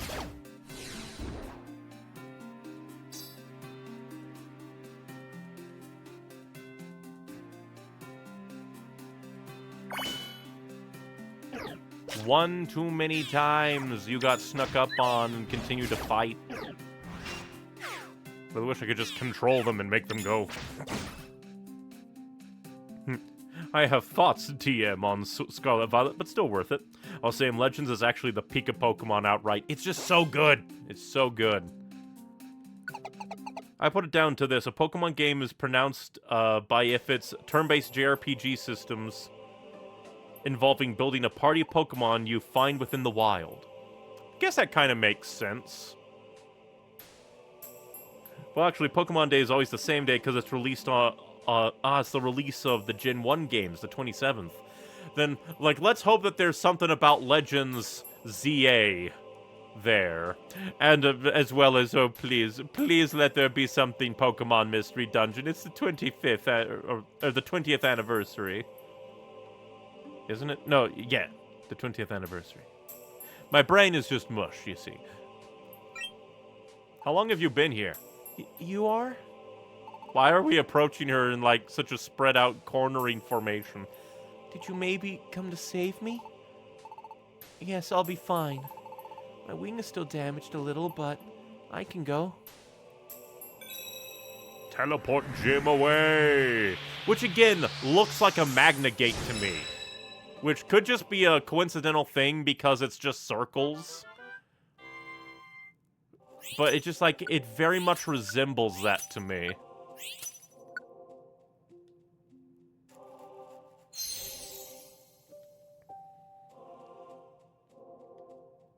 You can join us. There will be. There has to be. ZA wasn't a fever dream we collectively had. It would just be interesting to see, like, what we get. Will we get an actual, like, trailer? Will we get, like, a hint as to anything? Will we see beyond the city? Because of that one damn tweet. Latias! Latios! You're safe. This is incredible. I'm sorry, I caused you so much worry. Not your fault, you just got smacked on the head by a meteor. Oh, this is great. It's so touching. My sister is My sister is safe, all thanks to you. To be honest, I came close to giving up. But we're back together again. It's happiness beyond words. We owe you so much gratitude. Thank you. It's okay, really. When you put it that way, it's even a little embarrassing. However, we have no Pokemoney or any other way of repaying your kindness. So it's the least we can do. May we join your rescue team? Huh?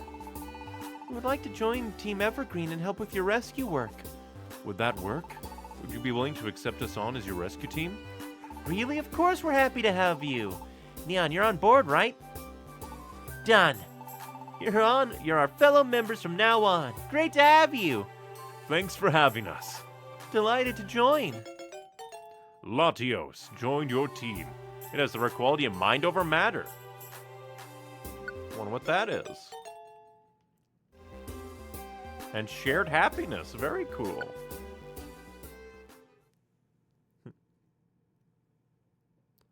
This will tragically not be the last time they crash land due to rocks. Only next time, they'll be the rocks. Yep. At least if it, like, there are, either we assume or there are hints that they're the same. Could be that they're different. Who knows? But yeah, it's just kind of sad. They're like, we're back together a few years later. Another calamity. It's like, I wonder what the timeline is. Like, how many years between each world-ending threat there's been. If this is even, like, the same, like, timeline. Like, if, like, Rescue Team is even the beginning. The next morning. Because Super is definitely at the end of the timeline. Good morning, Neon. Da-da. But what? You just wandered out of my lawn? You freak! You utter freak.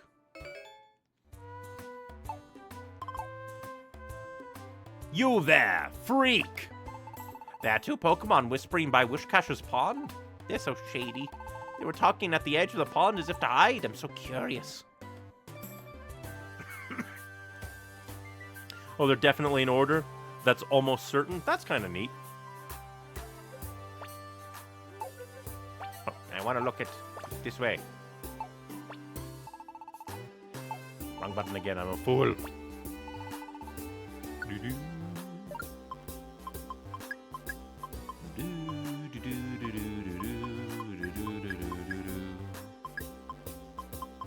I'll have to bring up more Reviva seeds.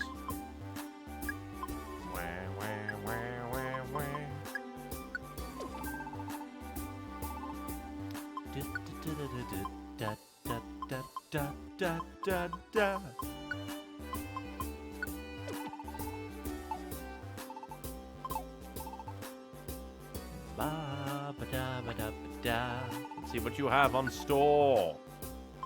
He doesn't have an invitation. He's a fraud. Get him. It's mostly a question of how far between. It would be kind of neat to like what's the word I'm looking for? Like in fan fiction. I like it when in the fan fictions, if they're set like in the canonical PMD world, they have like their own version of each main team. I just think it's neat. What's going on? We found it at last. Yes, find it we did. My wish, it'll finally come true. Hey now, don't forget about my wish. Listen, Ekans, we must keep this a secret just between the two of us. We can't tell any Pokemon, not even Gengar. He's a bitch. He didn't even kill them. I know that. Let's decide on how we're going to do this. First... Ah! I don't know anything! Me too. I don't know a thing. I don't know anything about making wishes come true. I know nothing. The way you run, Jesus. I saw a remix recently someone made of a mashup of the 4 final dungeon themes. Oh, that would be so cool. And the art they had for it was the 8 Mons overlooking the combined tower ahead of them. So cool. That is a very cool thing. Guess we'll sell this deluxe band. I really need to draw more Pokemon so I can do that kind of thing too.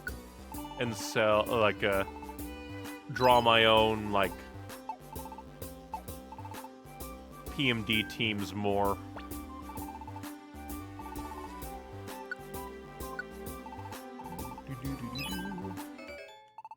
Oh, perfect. Tiny Reviva Seed.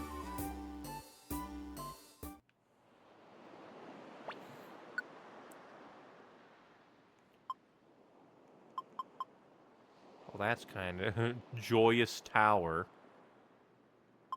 It's not even letters anymore. It's just damnation.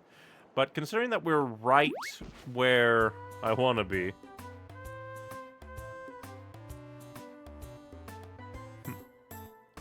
Oh yeah, I have links turned off on my Twitch chat because too many bots out there. But you can send it however which way you can think of, because that would be very interesting to see. Oh, Purity Forest, oh no.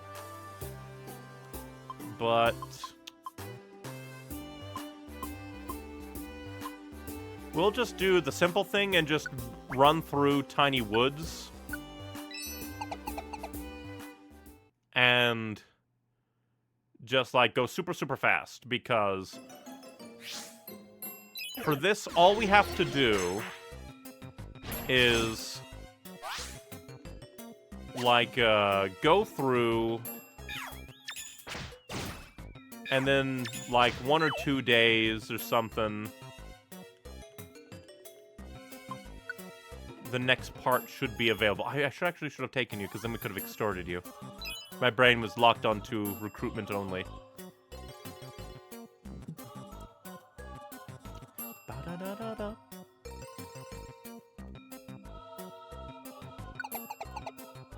Joyce Tower is Purity Forest-like, 99 floors, level 1, no items. Only difference between the two is Joyce Tower has 2 more allies let in and 100% less Celebi. That is hilarious. It is Purity Forest, but slightly different.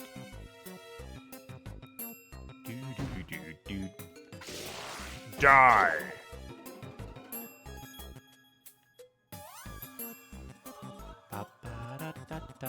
Imagine if Mystery Dungeons, like, in-universe, actually had, like, the music playing.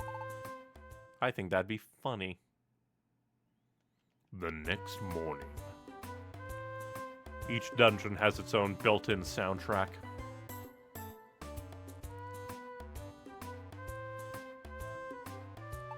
Good morning, Neon.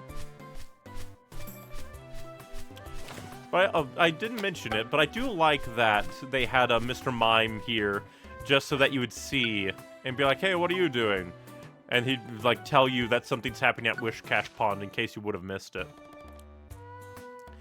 The ultimate dungeon challenges you to do your best. Somewhere in the world, there's supposedly an incredibly tough dungeon. One must enter alone at level 5 and without any items. No one has ever completed the challenge. It is considered a test not of power, but of intelligence and wits. And also probably power. Hello there. I heard from Mr. Mime I went to Wishcatcher's Pond. Those two are still whispering. When I go near them, they shoo me away. Really, what are they talking about? That's kind of neat. A little bit of world building here. It's us again.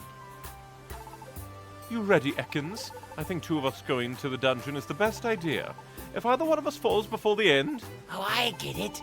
The other one can still go make the wishes. That's smart, Metacham. But of course, I can't wait until our wishes come true. My wish is for a broader, lower jaw. I want bigger jaw so I can swallow bigger things whole. My wish is for a place where I can meditate in peace, with no one to bother me. It could be magnificent if I could meditate for a year without food. Ah! I don't know anything! Me too, I don't know a thing. I don't know anything about a dungeon that makes wishes come true. I know nothing! I like that they see us and they run away, but they shoo away everybody else. Fear me. I am a god. And we'll do the same thing again. Tiny woods.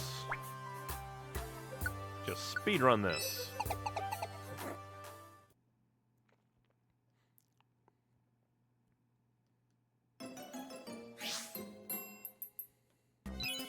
Death.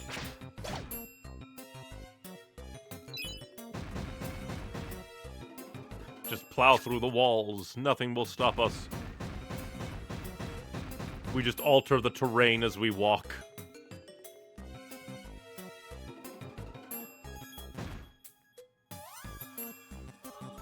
For some reason, I am now also reminded of like a Pokemon Mystery Dungeon story idea that I had.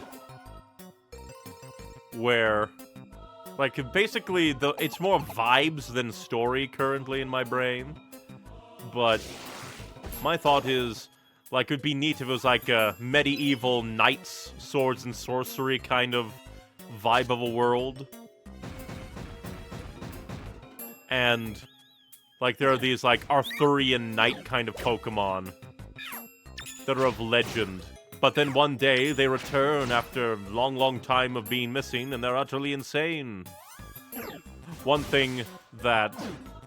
visual that my brain summoned that I think is really cool is, like, a Sylveon decked out in armor, using their ribbons to wield multiple swords. I just think it's neat. If I could draw, like, more confidently, with more power and skill, I would totally draw it. It's on the someday list. But in general, I really should draw more Pokemon. My problem is that I keep saying, I should do that, and then I don't, for I am a fool. I should write more, and then I don't. I should draw more, and then I don't. My procrastination brain always wins.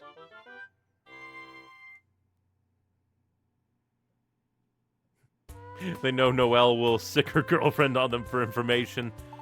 Go break their kneecaps. I'm a snake. I don't have kneecaps. Give him kneecaps to break. Didn't we joke about Noelle clearing this place to make the club? Yep. Tiny Wood's gonna become Big Woods, home of the Monster House soon. That's just, what's that pronounced? I think Zacian and Zemanzinta, but not quite. I have no idea what either of those are. He's back. The mime.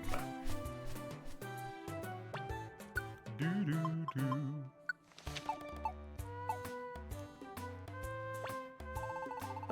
There was only one suspicious character when I swung by the pond earlier. He seemed agitated and was talking to himself. Sucks to suck, don't it? Yo! I got KO'd in that dungeon. But what about Medicham? Hope she's okay. Oh, it is a she. Oh. I wonder if this canonically makes Medicham the Medicham from Team Charm. I hope she gets to the end and gets my wish to come true. Gah! What are you staring at, you? I'm having a hard time trying to make up my mind. Get lost! Huh? Wait a second. Maybe I shouldn't be wishing for a bigger lower jaw. I wonder if it'd be better if I could coil myself tighter.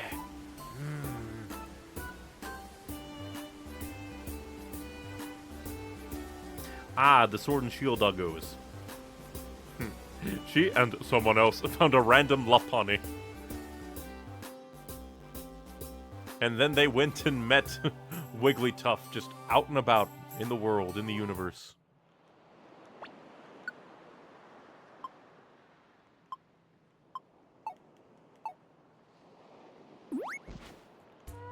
To Tiny Forest once more. Do-do-do-do.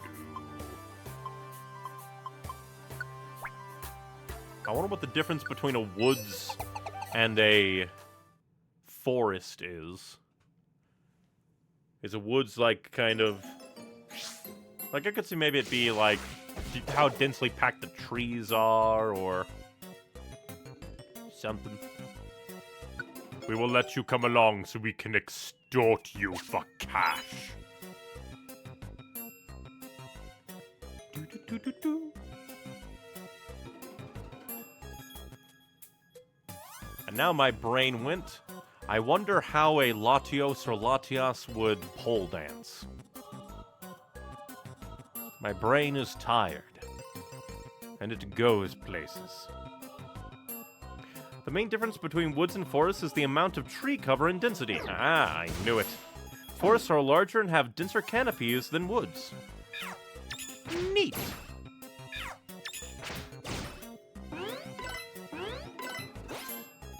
So I guess the 100-acre woods is just 100 acres of sparse trees.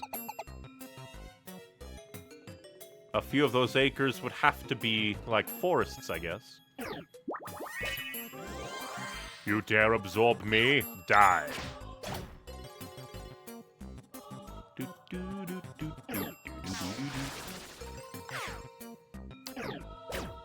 And now I had a random thought. I wonder what makes the starters starters. Like, you know, Chikorita, Totodile, Quilava, Charmander, Bulbasaur, Squirtle. Why are they specifically, like, starters? Because I think sometimes they're like, oh, these are rare Pokemon. I wonder why specifically. And plus the justification kind of varies game to game.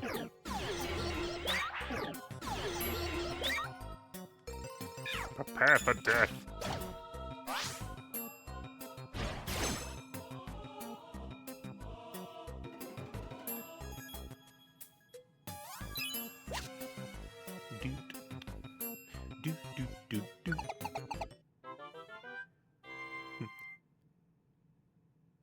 In world, likely they're rare and endangered is the implied reason, given they aren't found in the wild and also are more often male.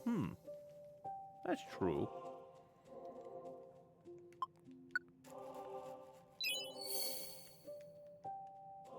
And it would also make sense. But then, like, in a way, that kind of makes them like, oh, we are going to give you this rare Pokemon that's kind of endangered, you small child that's going to go take down a crime syndicate.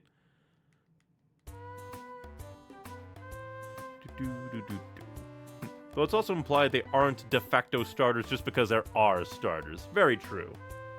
Just look at Pikachu in the anime.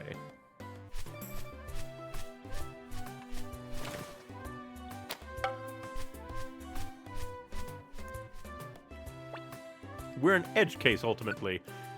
That's how you know that the Pokemon protagonists are protagonists. Who the hell are using P.E.K.K.A. scarves? What fools.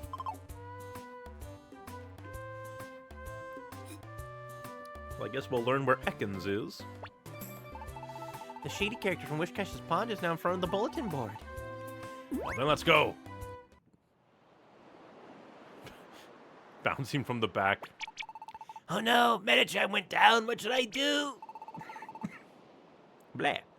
If I went, I'd only last a little while. Oh no.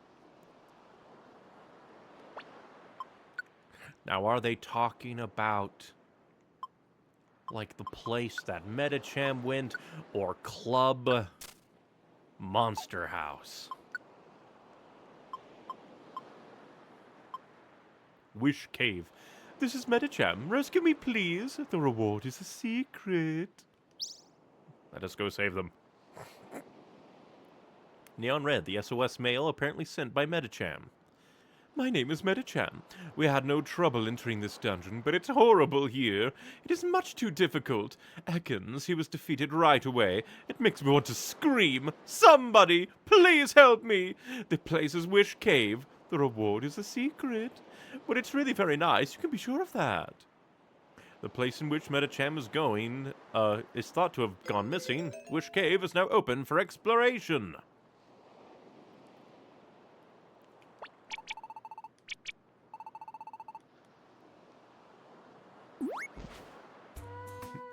For the aesthetic, it's the only scarf we've known what it looks like for years. That's kind of funny. Off we go to Wish Cave. Wish Cave. Attention! These are special rules to follow when you enter this dungeon. Pokemon's levels will be set to 5. Once you exit, they'll be back to normal. Well, since we're going in anyway, just to level 20, or floor 20, it's not that big a deal. Yep, and though it says 99, you only need 20, because the full dungeon's 99, the mission is 20. I like this tile set. Although I do find it kind of... Oh. Oh. That's what they mean.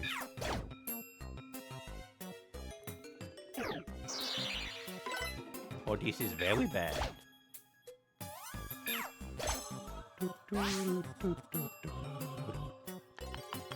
At least I have small stomach. I wonder if you could take, like, TMs into here. And use them.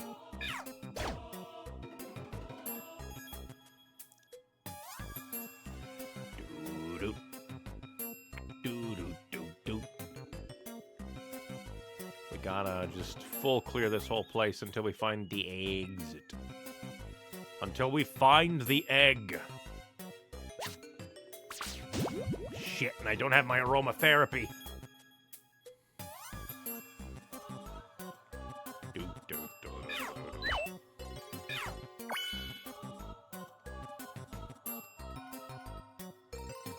Eh, why not?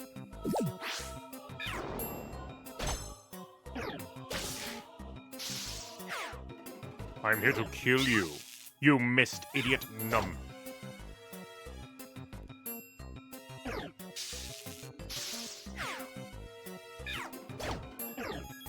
Leave me alone. What have I ever done to you? Removes and move power are also gone, yes. Here's the nice thing you could have done. You could have brought TMs, that's what I thought. That's what I figured, maybe.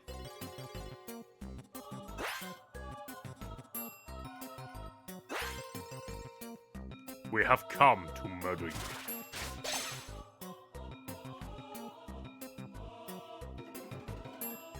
Apple! Apple! Hey, Apple! Well, that's nice. We just need to get to floor 20. Although the higher we go, presumably the higher level the enemies will be.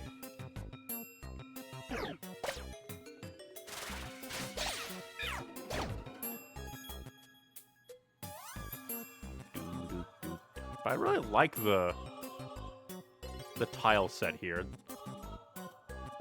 It just seems very nice. Well, there's nobody here, then we'll just move along. When I ended up doing this place, I brought Mew with my main team alongside Energy Ball and Blizzard TMs, and then had Mew transform to have borderline infinite power points on them, and double how much growth they got. That's pretty cool. Strategy. I could never.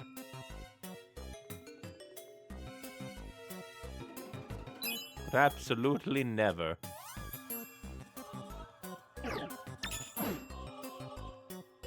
And now that just makes me imagine, like, Roto and I on a rescue team adventuring across the land.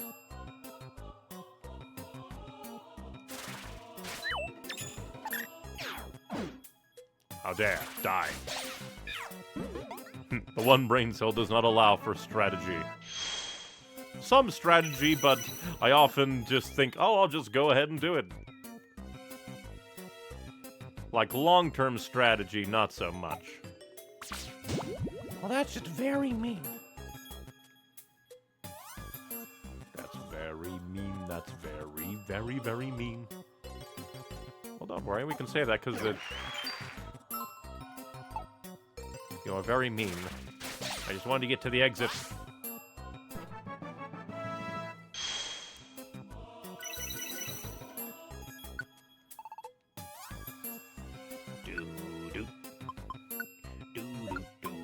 And we'll get rid of that.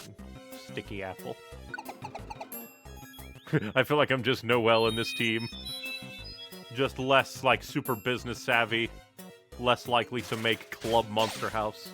Okay, so we know what we're getting into, so let's prepare our Ida, and she's gone.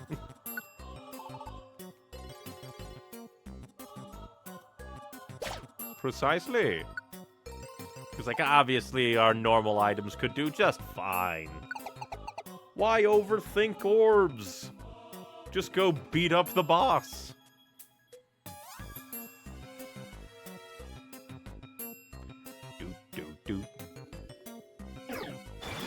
Focus all the energy you want, you will die.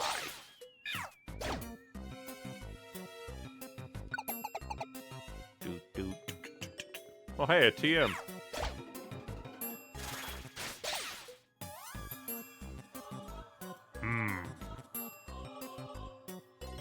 You can join us for now. Thunderwave. Perish song, Jesus. But I think that this is just like...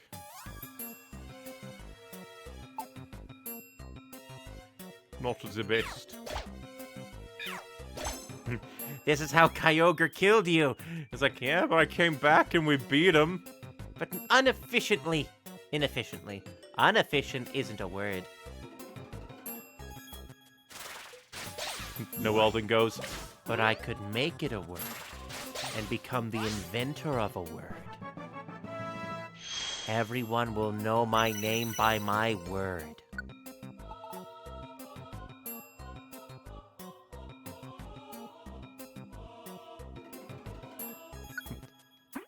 dang it, sticky.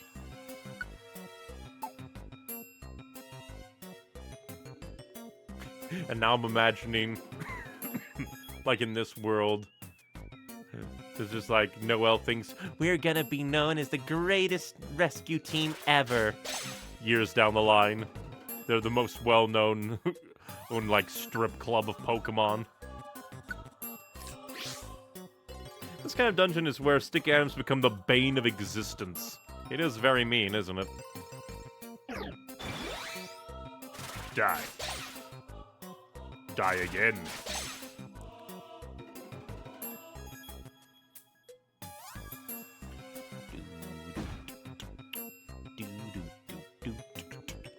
I assume once we get to, like, floor 10 is where there's gonna be a jump.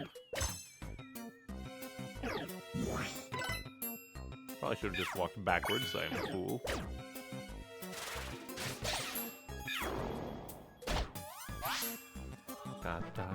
Huzzah for level up!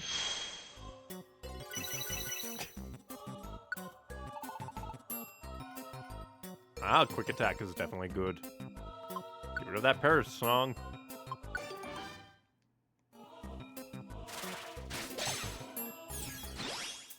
But Brain has summoned yet another joke. The real dungeon that would have an abundance of sticky items would be Club Monster House.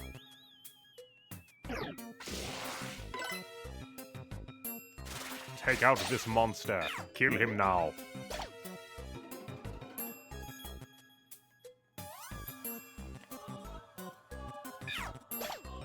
Good job. Murder accomplished. Another TM. Wouldn't it be amazing if we found, like, Brutal Swing in here? I think that would be fantastic.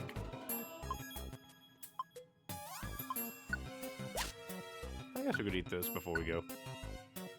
My god. Brain just goes places. Eternally.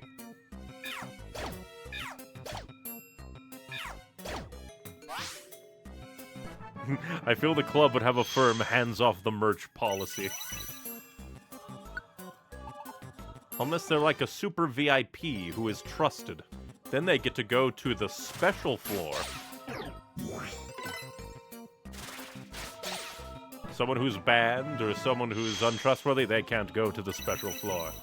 Somebody like Alakazam, he can go to the special floor. Xatu, maybe he could go to the special floor.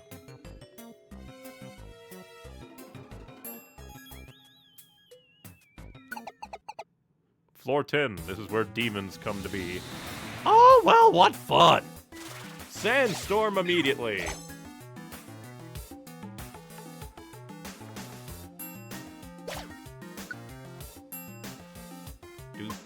Let's see.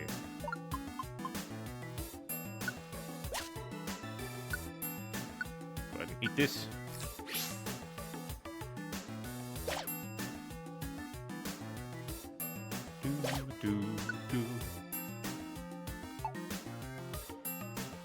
Although, all enemies on the floor. Why not? Never mind, they all got out of being petrified, I guess. Oh, because of the sandstorm, I'm a fool! I was just like, huh, how did that happen? Sandstorm. Completely forgot that there was a sandstorm! Another good thing having Mew here, Gabe, was that it comes with experience boost naturally, so much faster leveling. Would definitely come in handy in a dungeon like this.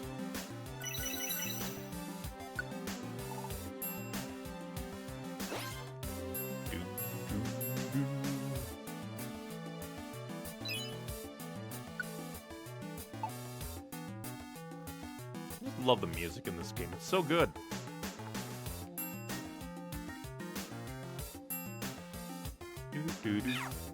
Also kind of interesting that the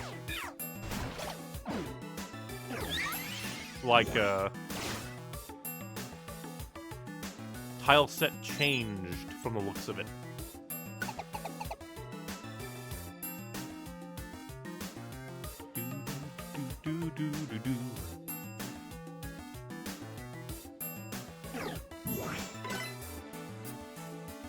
Prepare for death.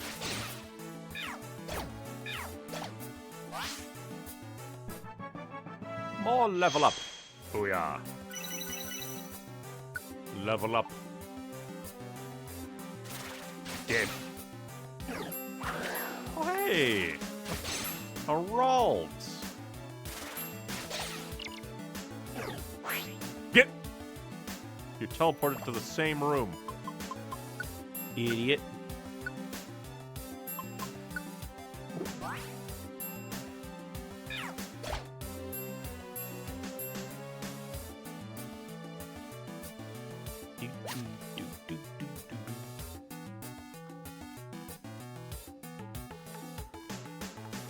You know, like, if the Mystery Dungeons did have their own music that played in-universe, it would make dungeons like these playing other dungeon songs a little bit more creepy. Because you're like, this is wrong, this isn't your song. Well, ain't you a little bastard? Prepare for death. I am eternal. I kill you.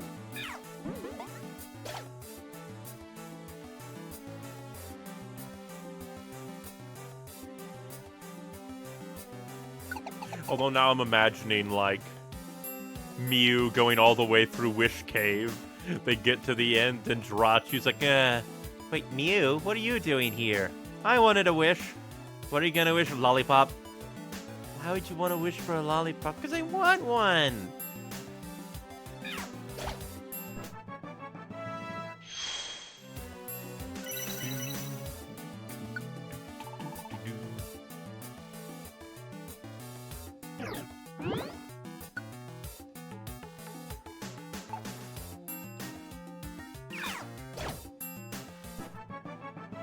Lure them to death.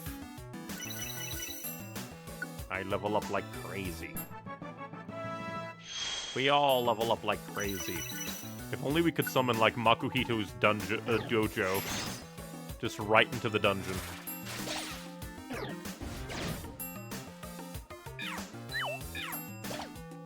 Then we wouldn't have to worry.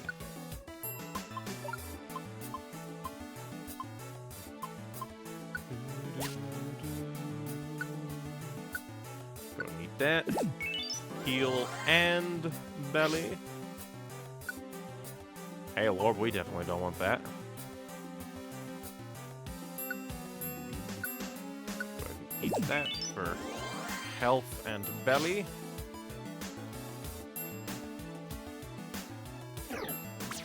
You dare pack me, I'll murder you.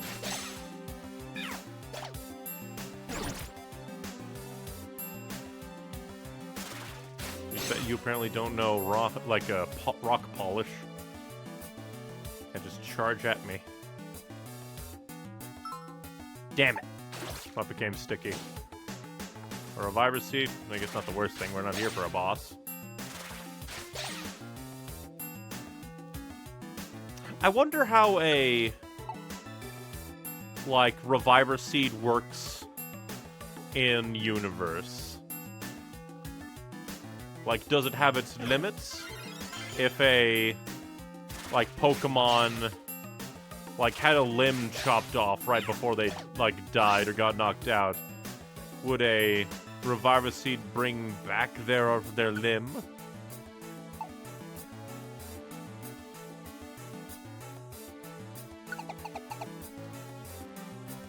Or is it just like knockout and KO?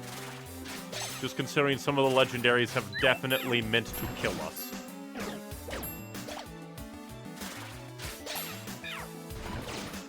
I imagine a revitalizing burst of energy. That could also... that still could also potentially... revive... For a moment there I was like, what kind of item is that? No, that's just a single puddle of water. But a big burst of revitalizing energy could potentially bring back limbs.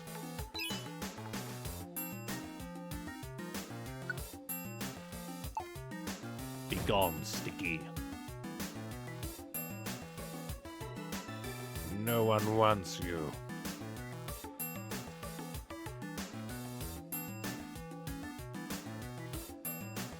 Still love the music. It's so good. You can't take me down. Very rude. Cease.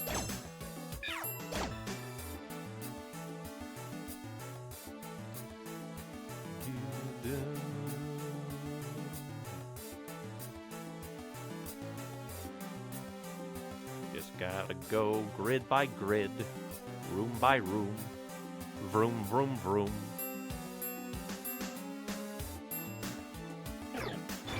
Focus all the energy you want, we're still gonna kill you.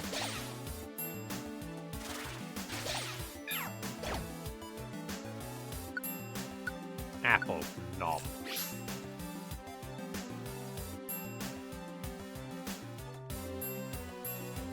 Well, even if that trap did work, the exit was right there.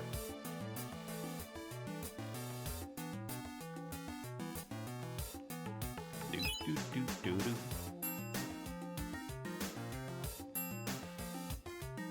For some reason, the music now made me think of anime music. Which is just a lovely little thing. I forget exactly how it came to be, but basically anime music was like music like set to like a very cool, sometimes abstract animation of various kinds of instruments. Yeah, very good. Get rid of that. Yes.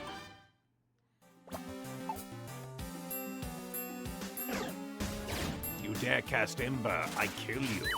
Damn it. Noel, kill this motherfucker.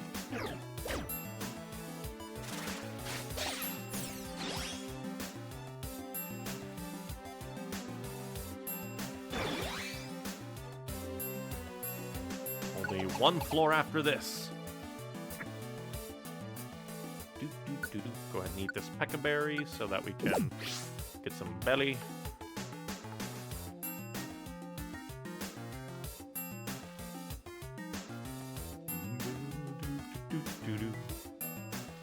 I also find it kind of funny as a concept that I have the small stomach rare quality, which in a way means like, oh, I have to eat less, but in a way I kind of eat more because everything fills me up. Fierce bandana. Forget. Did we already have that? Yeah, we already have one. Just wanted to triple check. Damn it. You're very rude. Floor 20.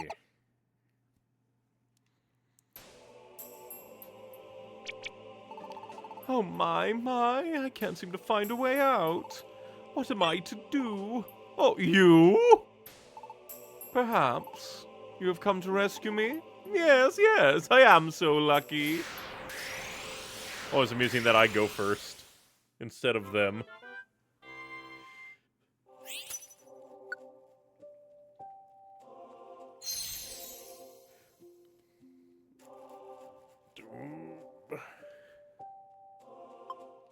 We extort you for money, which was very profitable. Medicham! You're safe! Yes! I'm so sorry, Ekans. That dungeon, it was too much for me. Thank you for saving me. I appreciate it. Ow, ow, ow, ow. My body, it hurts all over even now. But that dungeon, what is it about? They say it makes a wish come true, so I went. But it was very hard in there, most terribly so. Key! I never want to go again. Such a terrible place. At first I made an SOS call because I did not want to lose this. But I will give it to you. Here, your reward for my rescue. Wishing Stone. They say if you take that stone to the Wish Cave, to its very depths, wonder of wonders, a wish it comes true. You see? A rich reward, wouldn't you agree? For me it was impossible, but you must try.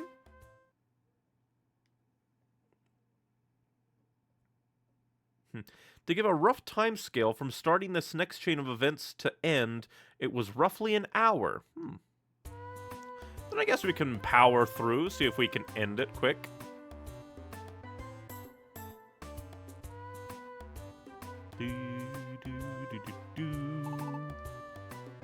Then it just depends if we get utterly annihilated.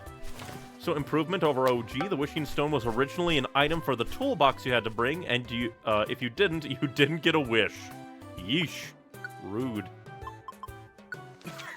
At least this game is much nicer on making things that, like, are necessary but aren't, like, a usable item.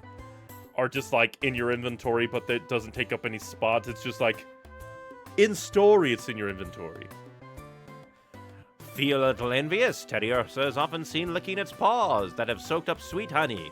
While it may be sticky, shaking paws of Teddy Ursa, one can't help but feel a twinge of envy. And Brain went into a terrible place. They say if you take that wishing stone to Wish Cave, to its very depths, wonder of wonders, a wish comes true. I give up too. I'll live on with my weak chin. Well, just give it a try. Make that wish come true.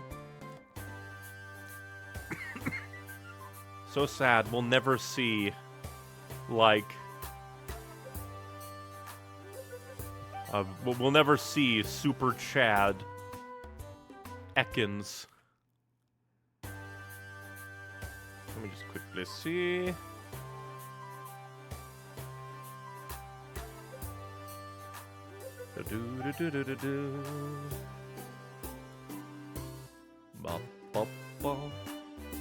Alright, so next we shall once again go to Tiny Woods to activate hopefully the next part.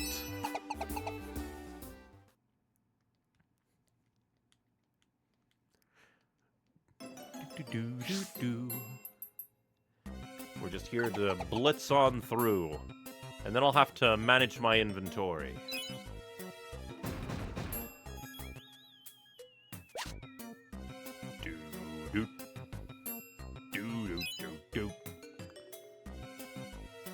Prepare for death.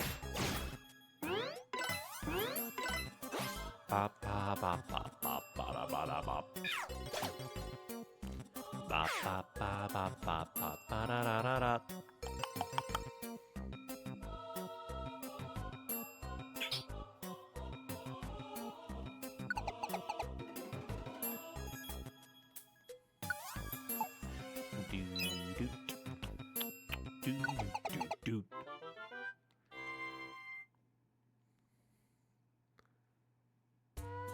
Ba-ba-da-ba-ba-da-ba-da-da.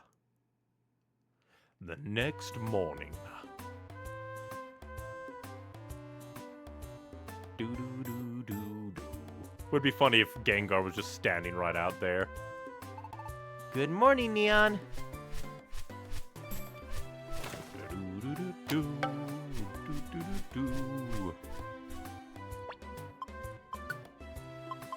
Azurill, the little hero. With a simple act of courage, Azurill became a hero despite being small in size. Azurill came across Slowpoke, who had fallen into a pond. Our hero's tail thrown at the struggling Slowpoke prevented a sure drowning. Slowpoke claimed to have entirely forgotten having the ability to swim capably. Oh, don't worry, that will eventually forget how to breathe. Surely.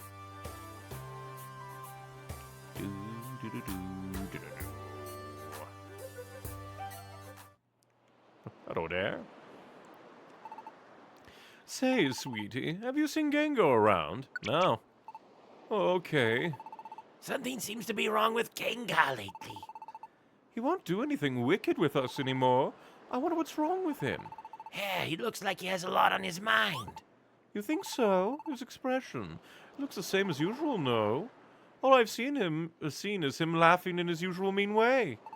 No, it's different. I can tell. The way he sets his mouth, it's different just a little at the corners. Perhaps so. Anyway, without Gengar around, Team Meanies can't operate. Such a vexing problem.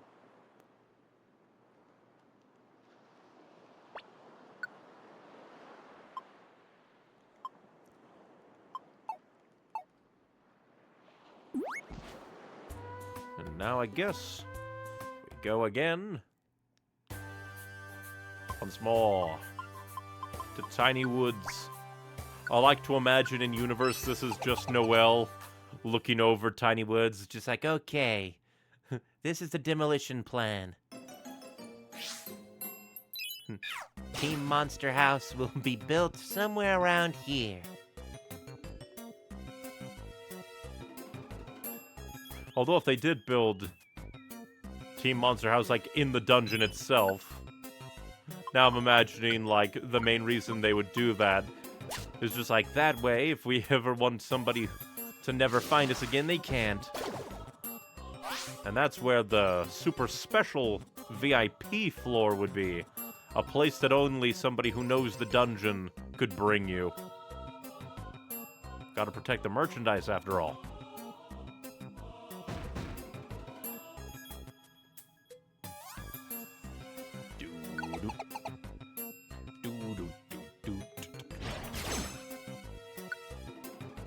A tiny revive a seed, we shall definitely take.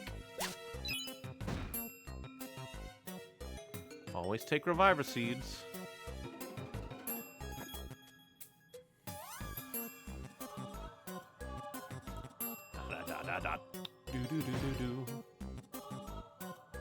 You fool! Prepare for death.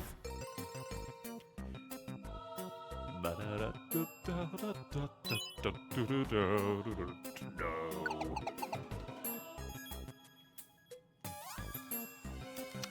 But as you cycle through all of Tiny Woods over and over again, remember, stay hydrated. Hydration, very important. Especially if you were to work at Club Monster House. I take no responsibilities for the club also. That's all you. I only take responsibility for the micromanager monopolizing Noelle.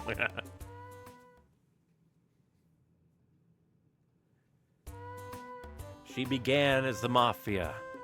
Then she became the club manager.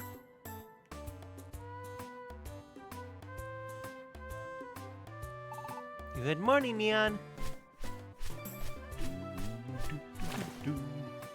I really do like the, texturing effect they have on all of the Pokemon. Really makes them pop.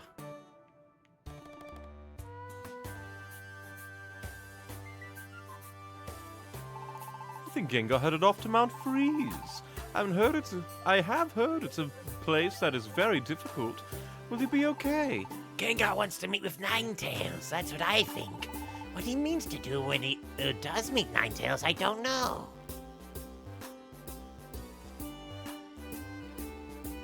I wonder if that means that I can go there now.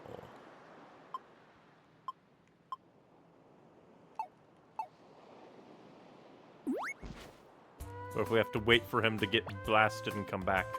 Gengar. Mount Freeze, I'm feeling nostalgic. At that time, we were so desperately trying to run away that we had no room to breathe. I should probably also manage my inventory.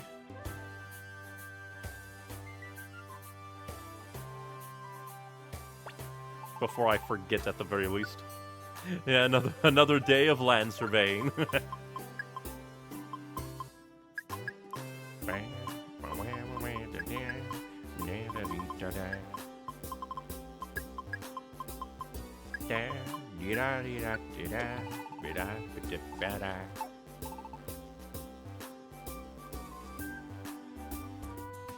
But it's just kind of funny. It's just like, Mount Freeze. One of those places that we almost died at.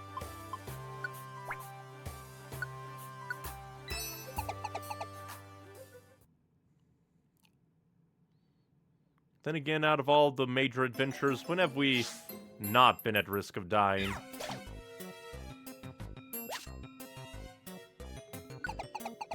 Threat of death follows us all over the place.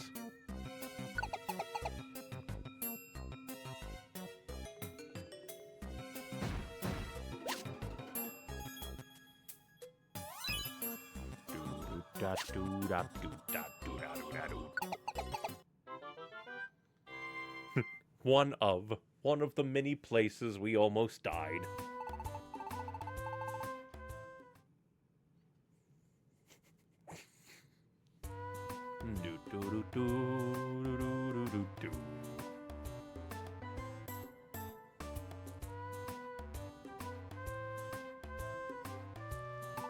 Good morning, Neon. Let's do our best like always. Late riser. Whoa, Gengar! Like always, slow to rise onto Team Evergreen. But that's not what I came here to say, not today. It irks me to say this, but I need your help. Can you take me up to Mount Freeze? I tried over and over to go up, but it's steep and harsh. Ninetales is up on Mount Freeze. I've got to see Ninetales. I'm prepared to do whatever it takes. That's why I'm asking you. Take me up Mount Freeze. Okay. That's settled. You have my trust. Gengar can now tag along with the rescue team. The only place I want to go is Mount Freeze. I'm not about to tag along if you're going to other dungeons. I'll only tag along when you go off to Mount Freeze. Chico Neon is just like, wait, what do you mean almost died? Because the brain still never recognized this mortality. Okay. Chico Neon, exactly. We are the great hero. To Mount Froze. Mount Froze. We do not question. Mount Freeze. Ninetales is here, definitely. Get me to the summit.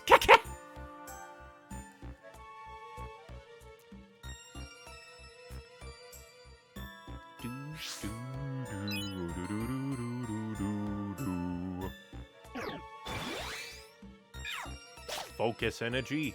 I want you to focus these nuts.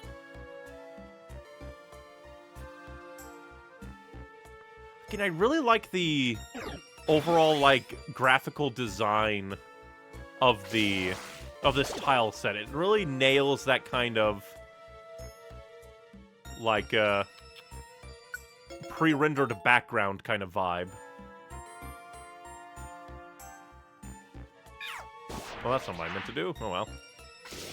I got so stuck on the level 1 dungeon, or like level 5 dungeon, I guess, doing my Razor Leaf.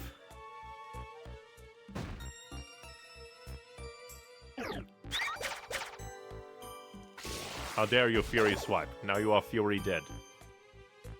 Alright, we have a million Vigoroth following us now. We'll extort you later.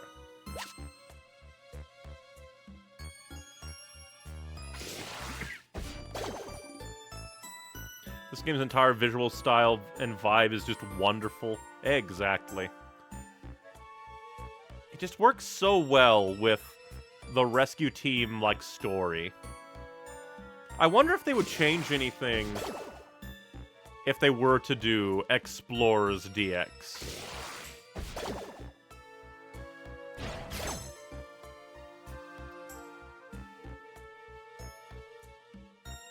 Like, maybe change the, like, texture overlay of all the models, maybe?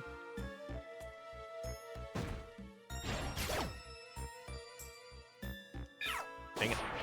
I'm still stuck on that being my Razor Leaf button from the temporary dungeon.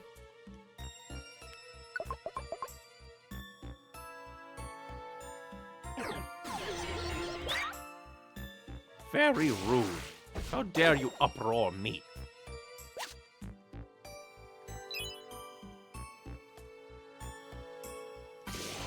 Energy ball. I feel they shouldn't, since Explorer's artwork has the same watercolor visual style as this game is based on. That's true. Now, if they were ever to make, like, a Gates DX, that's when they might change things up.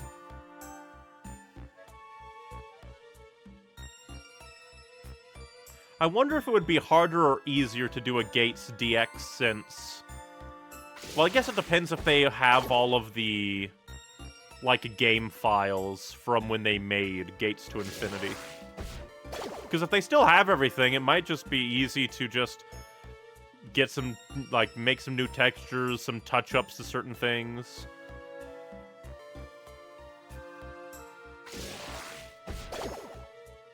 Yeah, shouldn't change it. Yeah, I got that. Yeah, it'd still be different hardware entirely. That's true, but I guess it depends on how, like, what it was, like, because I know at least one 3DS game was, remastered and ported to other stuff. It was Monster Hunter Stories, I think. The first one was a 3DS game. It got remastered, put onto basically everything. So that just made me think, huh, maybe they could do the same thing with Gates to Infinity. Well, that's very mean.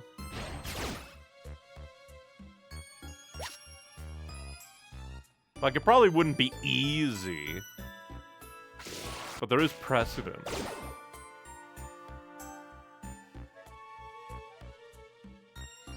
But I do think that there would probably be, like, some things that would be difficult to get running. Mostly because there were some things that did use, like, the 3DS's camera feature, that's what I meant. The 3DS's camera feature, and its tilt, and its 3D a little bit. So there'd definitely be some parts that would need heavy alteration. Along with the whole, this was made for the 3DS, get it running on other hardware. Well, that is very mean. Pretty sure that had the same amount of effort any remaster has, though. True. That was one thing that GTI had a whole gimmick of using the camera to find dungeons in real life. Granted, I don't think it was like a super duper main thing. It was kind of like a partial gimmick.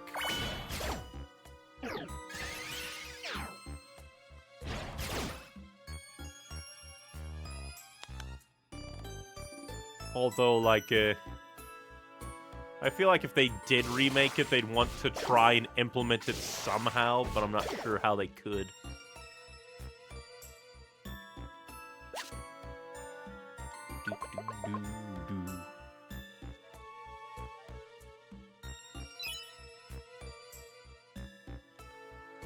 Well, that was our first sign of a ghost Pokemon in the wall. I shoved Gengar into a wall. As if he was a nerd getting shoved into a locker.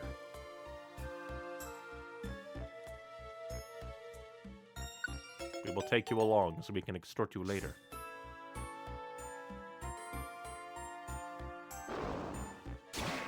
Murder. Triple murder. It was a side thing, but it was part of the marketing and tried to be pushed. It was part of the justification of Magna Gates as a whole, where I feel the gimmick concept came first, then the story concept to justify it. Well, they made it really work. Even if it was something they just tried to push, as just like, hey, we have an idea, make it part of the story. They made it work, which I do appreciate, because Magna Gates are cool.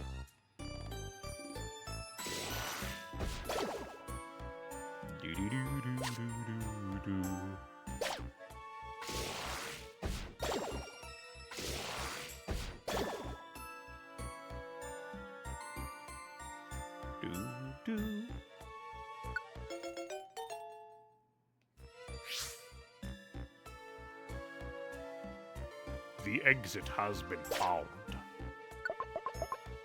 I do like how Gengar's lines when moving, using moves does include the keke verbal quirk. That is really cool.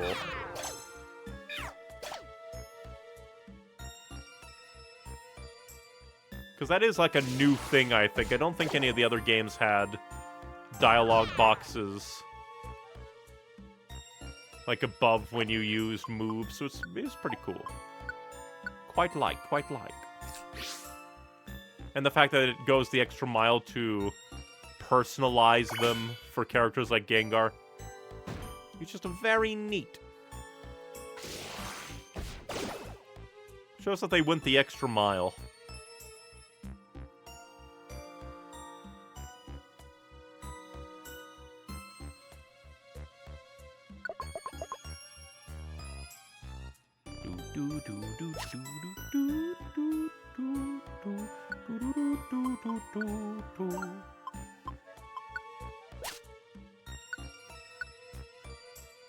Drink the drunk.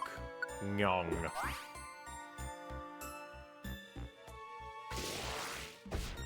Murder power.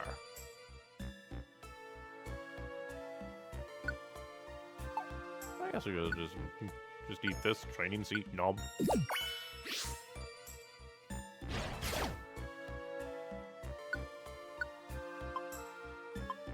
Let's see. Anybody else need? Get that brutal swing up. The extra mile with one of the very, very few fleshed out and nuanced characters in this game has. To be fair, this is the post-game. Maybe they were just like, just give him normal dialogue stuff. I am a fool, I didn't do it properly, but it is still dead, so I am the victor. I don't have to do anything right, I just need to make sure that you die. And now I take a nut. The grass pear has narcolepsy.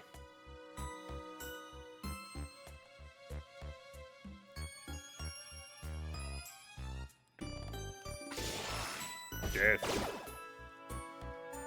Death. If only there was, like, a rare ability that allowed, like, ranged attacks to have piercing effect. I think that'd be very powerful and very cool.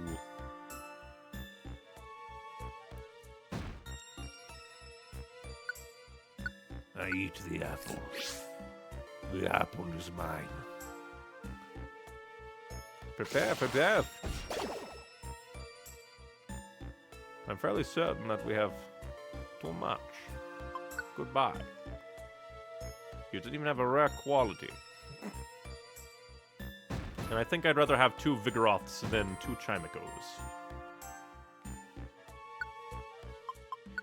We'll always take a tiny Reviver Seed.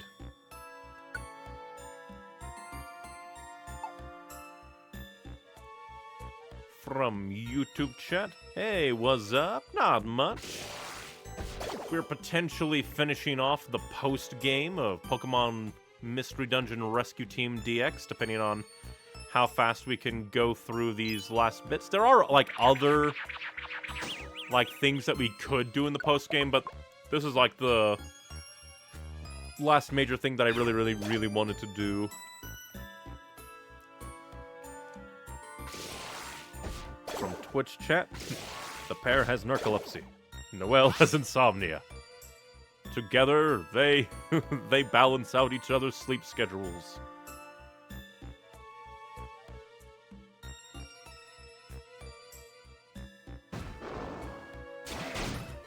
More murder on Gengar's rap sheet.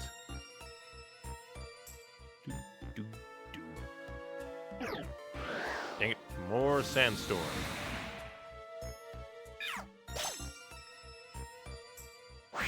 Dang it. Luckily, they're all gonna move together. So it's not the worst thing.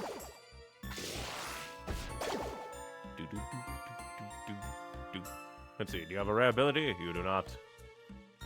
We already have a Sheldon Begone. From YouTube chat. I was just watching Koa Chow play this. He's a... I guess a... Don't know what that could be, like T-Uber. Could be a mistype, could be on terrible at reading. Always nice that Mystery Dungeon gets played more. Mystery Dungeon is top tier. Let us all hope that there is something Mystery Dungeon related for Pokemon Day later this month.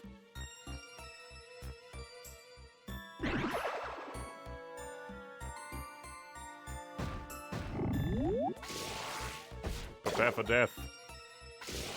That's right, die. Open Unslot to wake up.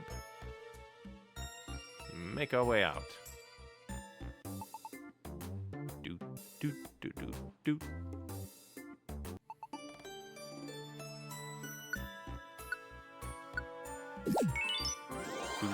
Do.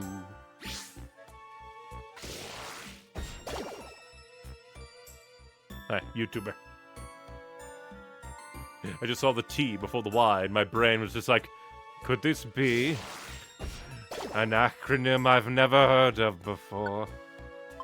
One can never be certain. Yeah, it was good. I was there too. Always happy to hear that Mystery Dungeon is being enjoyed.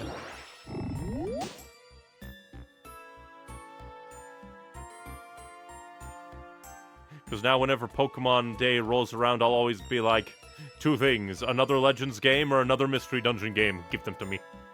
I desire them. Hello, Licky. We should be able to annihilate you easily.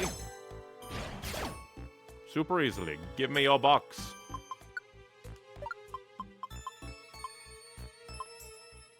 Guess we'll drop that sleep seed. Don't need that.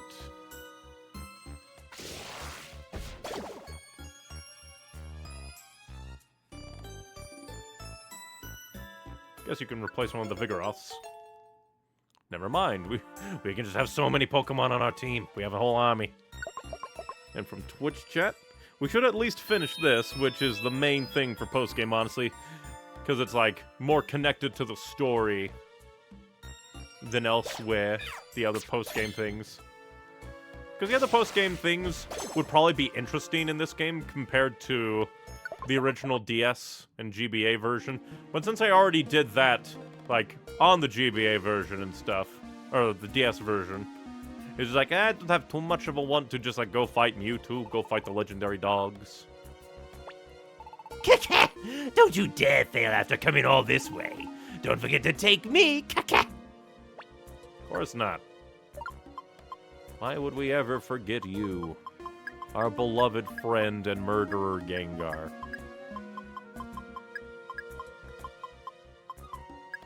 Put things away, put things away. And we move along.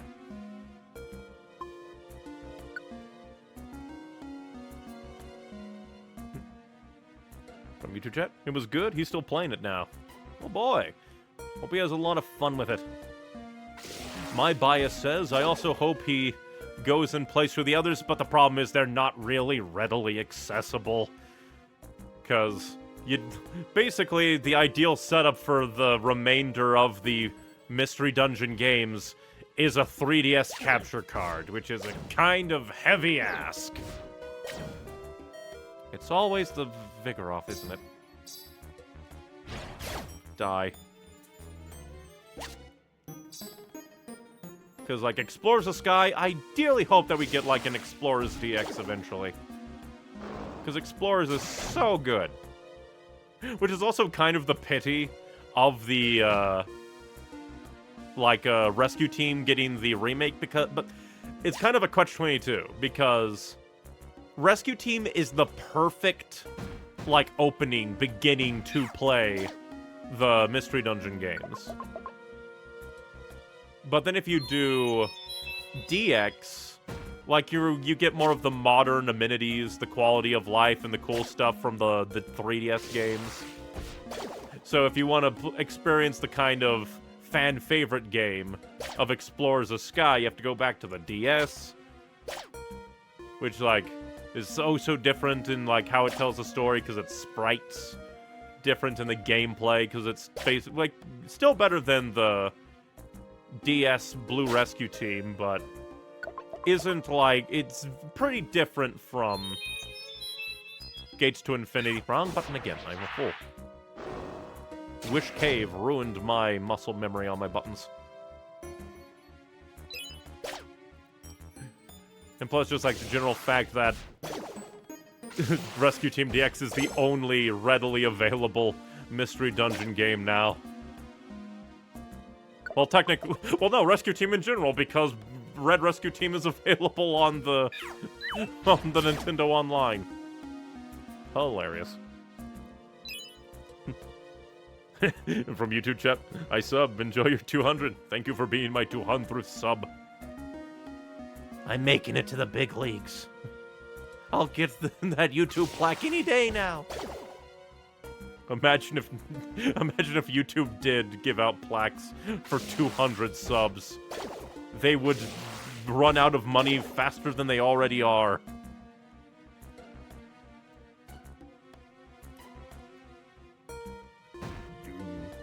And from Twitch chat, yeah, they have some nice visuals, and at least Mewtwo's dungeon is now not 99 floors. That's nice.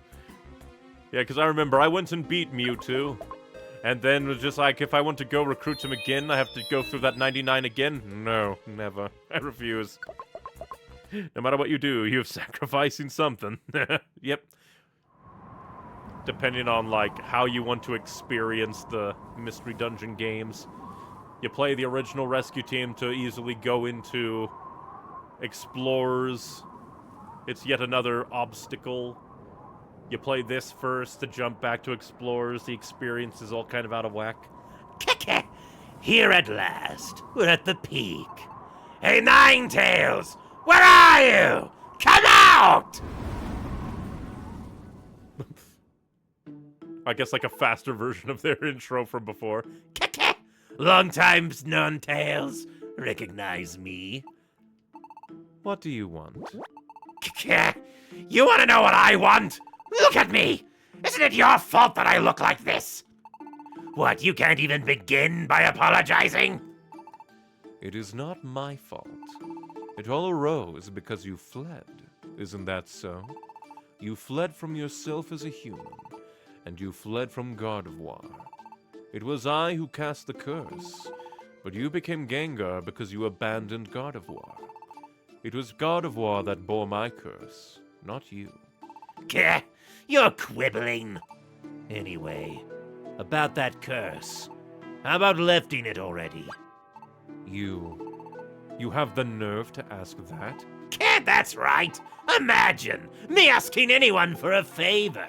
I'm breaking out in hives at the thought. Turn me down and I'll KO you! Well, it won't be me doing the fighting, it'll be Neon here. I'll see this curse lifted, even if it means taking you on! I regret to inform you. Even if you could defeat me, the curse would remain. I don't have the power to lift curses. That's actually an interesting thought that, like, I can put curses, but I can't just bring them, put them away. That's actually kind of funny. Love your voice, thank you. I try to bring it to life.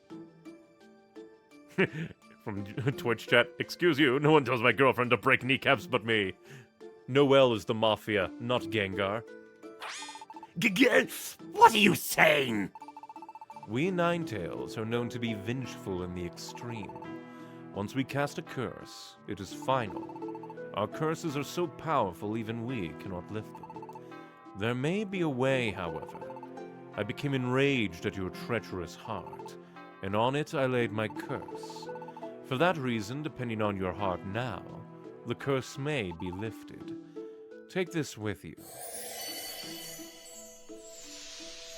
My immediate thought was a muffin? Gengar received the Ninetale crest from Ninetales.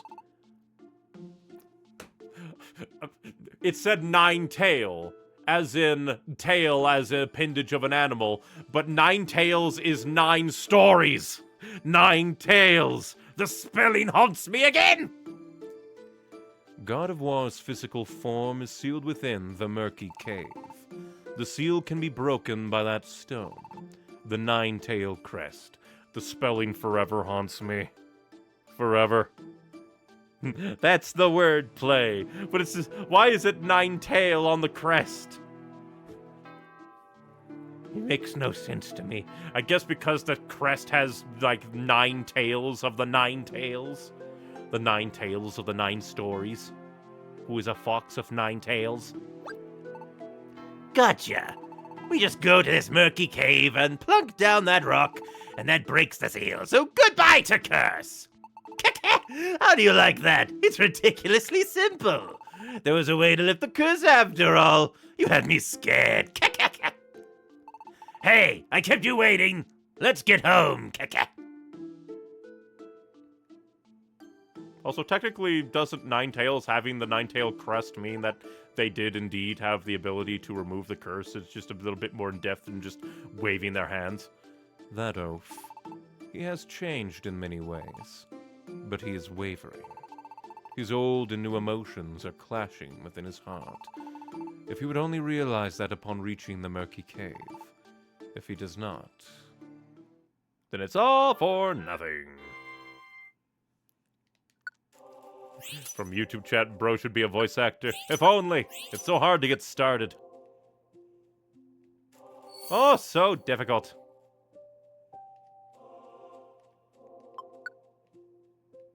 And now we extort all of our potential recruits.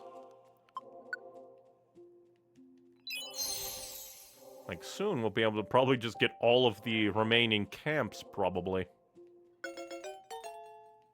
Yeah, sure, you can join.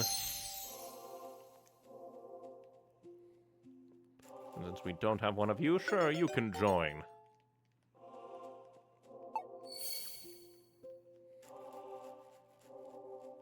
We extort you too. You did good today. Next we go to that murky cave place. That sounds like another challenging place, so I'll need your help still. We don't even get to say goodnight because Gengar is just standing outside of my house.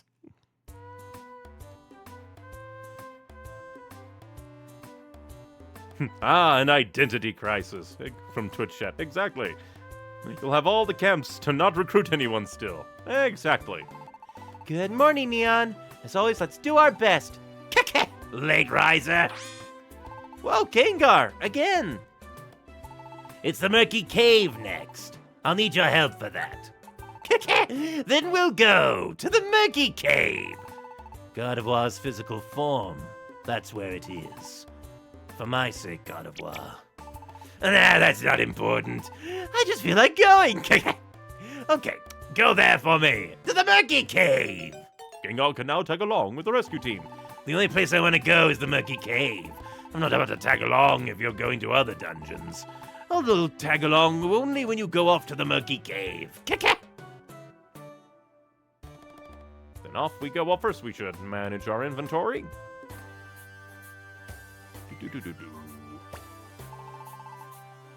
Always manage our inventory. Even though I guess we don't really have too much.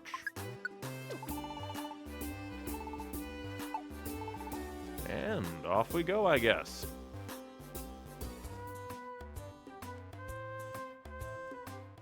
To the murky cave. From YouTube chat, I'm thinking of playing this on my channel. I'd say give it a try. It's very, very nice.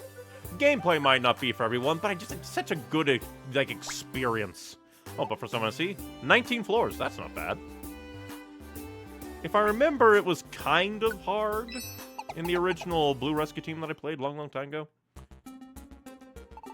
We're here. Murky cave. Don't leave me behind. Is it long? Nah, not really. This is my 8th stream, and I've only had 2 streams, counting this one, for post-game. It took me about 6 streams to do the entire main story. So, not that long. I would say maybe like 20, 24 hours long. Which I guess for some people is pretty long, but by my standards, not all that long. Not after I played Xenoblade 1, 2, Breath of the Wild, Tears of the Kingdom. All of those ones easily getting to almost 20 streams. We sadly cannot recruit the Mudkip. Instead, we must murder.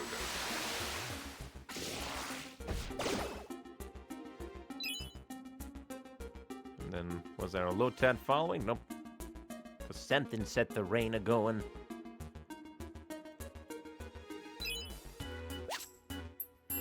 Here we go. I wonder why it's called a murky cave. What makes it so murky? Is it blood? Is it the blood that makes it murky? Or is it just a very moist cave? And somebody was just like, this is kind of a murky cave.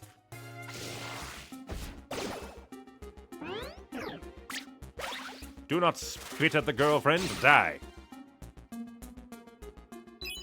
We get the money, so we can have monopoly over camps.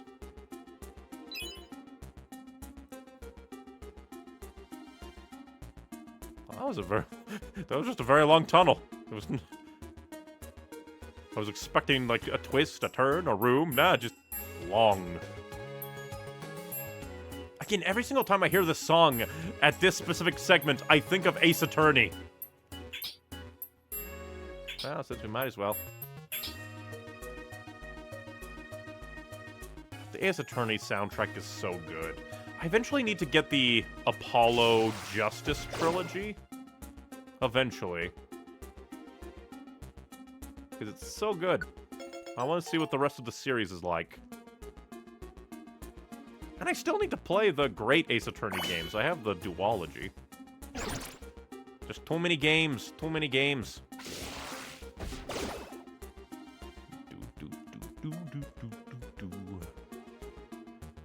Every single time I try to leave, an enemy comes up behind us. And I have to round back to the end tail of my army.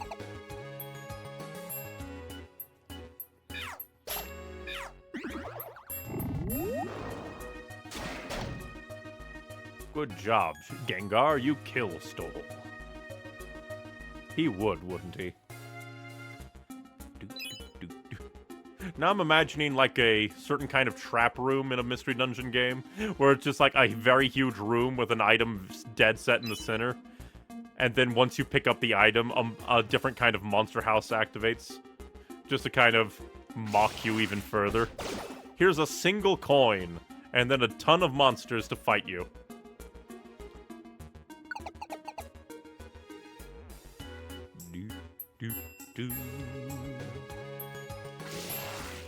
Die.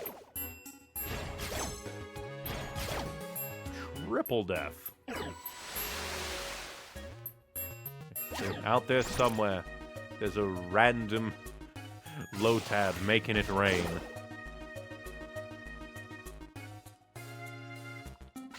Die, Lotad.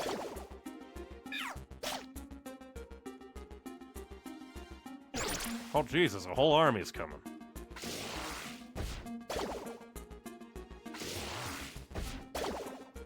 We will annihilate them all.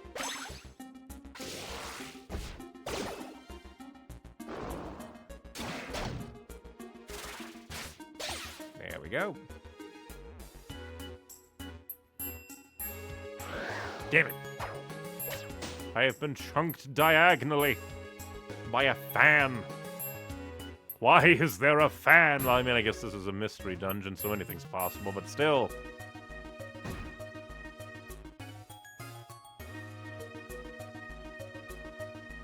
Gotta get that money. Lots and lots of money.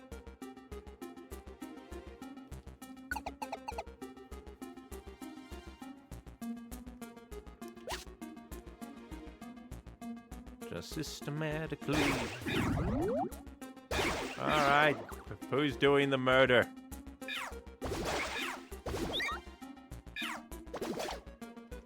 Let's see, can I save you from here? Good.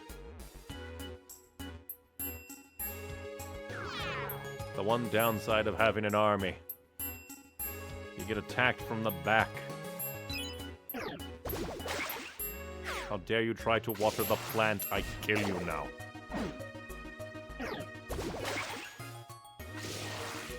Death.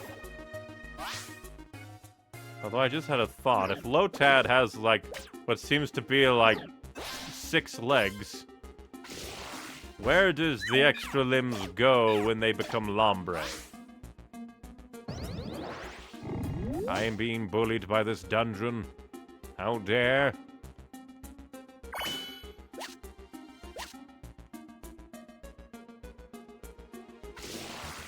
we got a car boost. Nice. It's like so many things just kept popping up. They're just waiting. Waiting for the mysterious sparkly to reveal itself. Again, this segment just all of the song always makes me go, Ace Attorney. I don't even think that I thought that when I, heard this, the original version of the song on the original Rescue Team. Like, I was kept trying to go up, but for whatever reason, the game said, no. Oh, forgot. Oranberry time. Nom.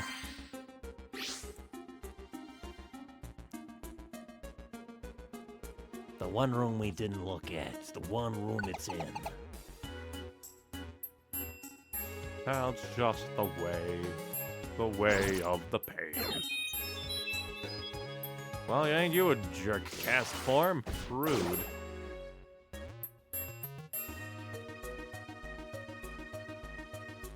You can join us, and if you fail, you will die. Die, cast form. You dare make it hail.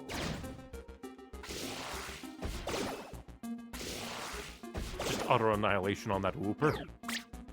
Why would you water gun the water type? You make no sense, cast form. You make no sense. Another whooper getting annihilated. It is the state of the world. Out there somewhere, a whooper is being eradicated.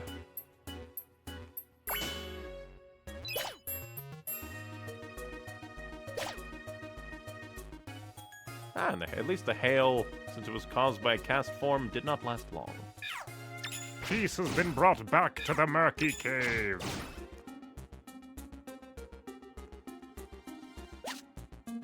Although now that makes me think, just imagine if you're living, like, in a Pokemon world, the local cast form has a fit, makes it rain, makes it hail.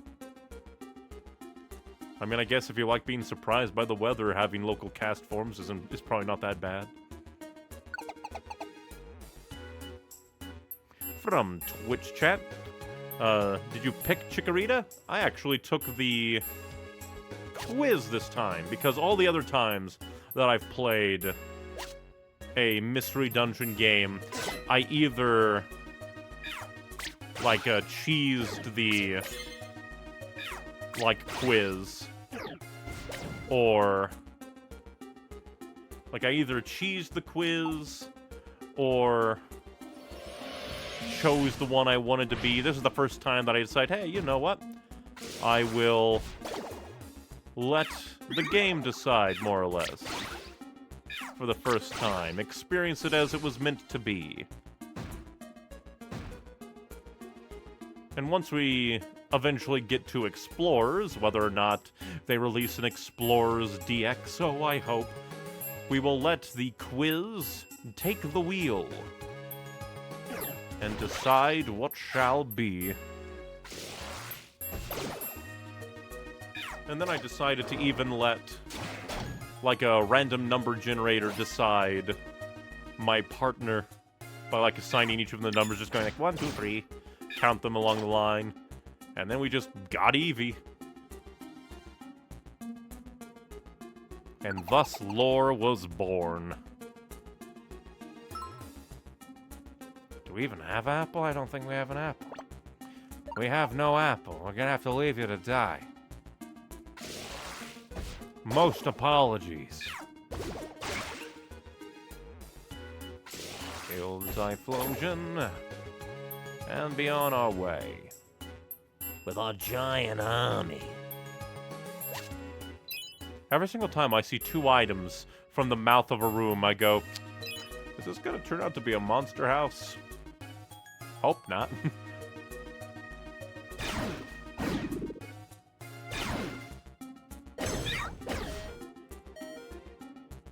Well, Mudkip, you were a fool. You stayed to fight. From Twitch chat, glad to have convinced you to in this life, and it's worked out for you. It's very fun. I plan on buying the game. It's very fun. Highly recommend. It's a lot of fun. Extra so if you, like, dive in and kind of characterize the characters. Give them different personalities than just the game. Like Mia Chikorita is a single brain cell, no planner. Noelle the EV, the super planner, super capitalist monopoly. And then eventually someday, once all the calamities are over, we turn the rescue team into a quote-unquote club called Monster House. Give your characters lore. Go crazy with it. Through the power of lore, you can dominate the world. Yes, we proceed. We don't have an apple to give. Do. All the water types are spitting at each other. What does the world come to? Do.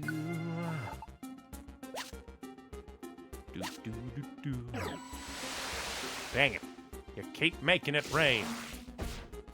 So prepare for death. Oh no. Less so no.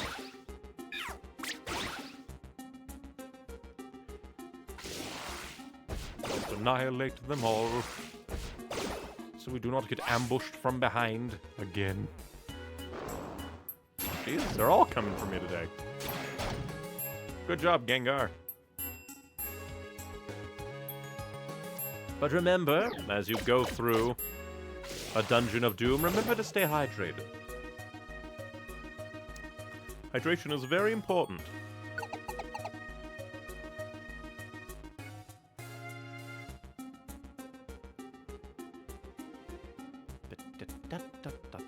Just love the music of these games. They're so good. Oh, so good. Well, that was very rude.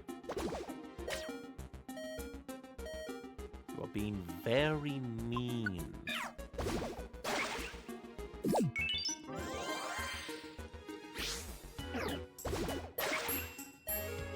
You can't bubble beam me to death. I am a plant. I eat your water. Now I'm just imagining like a water type going, I shall shoot you with my powerful bubbles. And then the grass type just opens their mouth, eats them. It's like, ah, delicious. Yeah, aromatherapy will skip turn. And then you will be annihilated around the corner.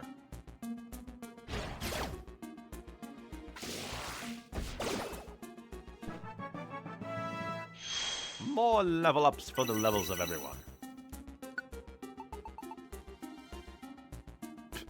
How are you gonna sucker punch with those little claws? It's a dark type, damages enemy, can reach 2 tiles away, not bad. Very low accuracy, but we do have accuracy drinks.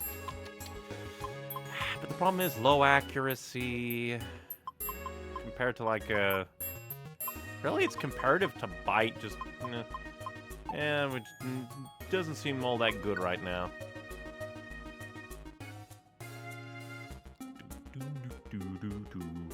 I must kill the crab, the lobster, the corefish, even though it's not actually a fish. What are you, Satan? Quit trying to bubble me! It's very rude. And then I power up my energy ball. And then we'll go ahead and... Let's see, what do we have? Guess I'll just Oranberry for healing and belly. And now we go along.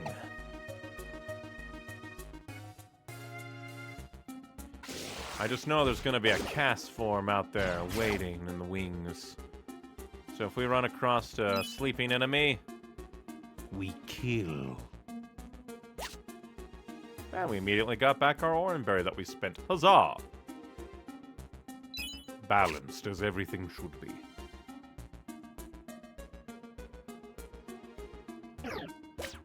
How dare you double hit me? I shall kill you.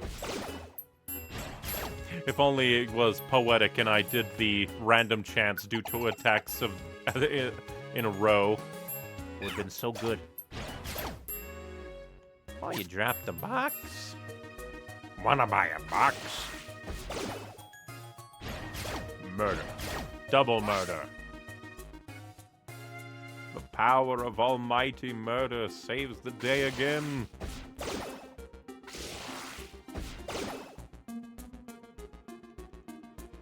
Just gotta find the stairs.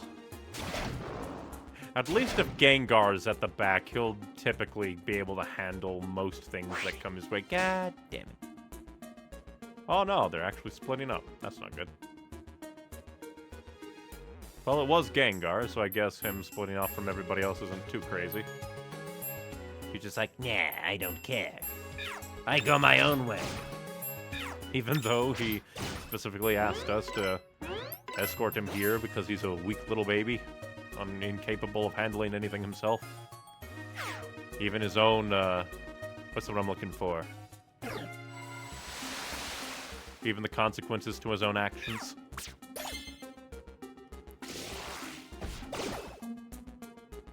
Money!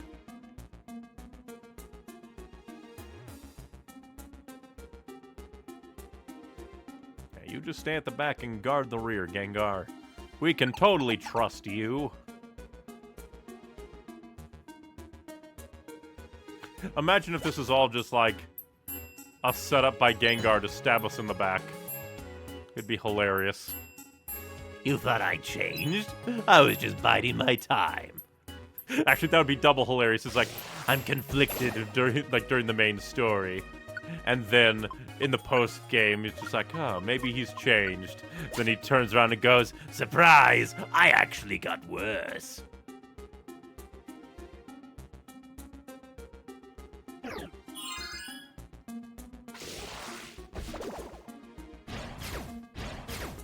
you anger me, so I shall spit at you with grass power. That would be funny. It's just like, you are an offense to God. Die.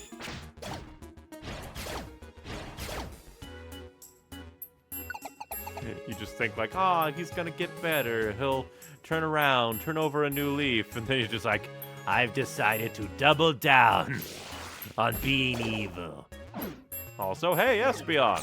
Cool, I think this is like the first evolution we've seen. Maybe we've seen like a Flareon out and about. It's been a long time.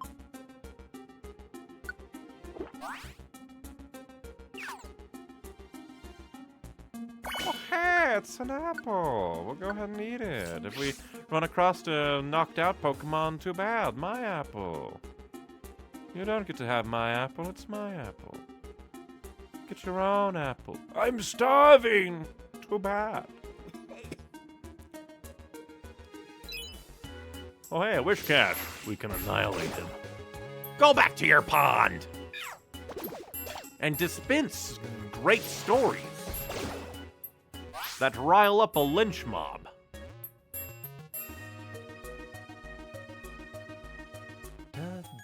Love this music. Every single time this segment plays, my brain just flashes back to Ace Attorney.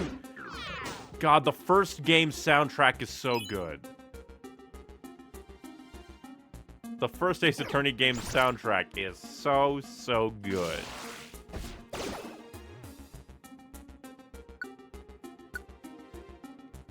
I'm the one who's usually annihilated by special attacks.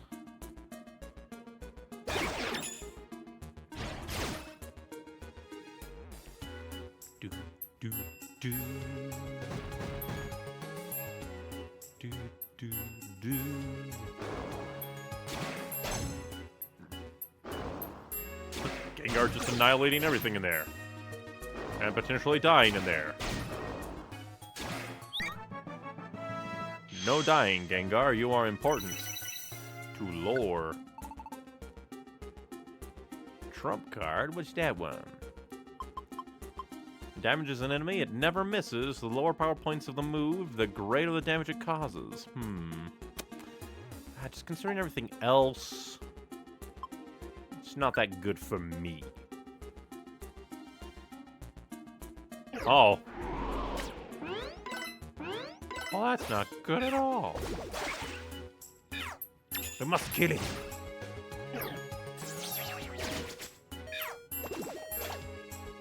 Please die. Ah, good. I got the proc. And I'll probably do an Oranberry just so I don't die. Better safe than sorry. How dare you astonish me? Illegal.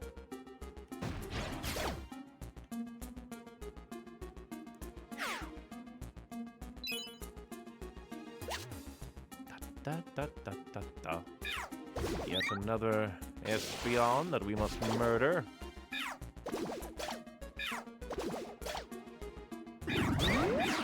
Oh, great. Good job, Gengar. Stop getting into wars, Gengar.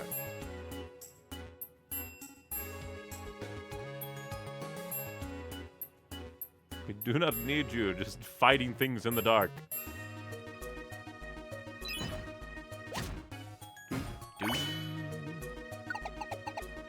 Almost there. 2 more floors.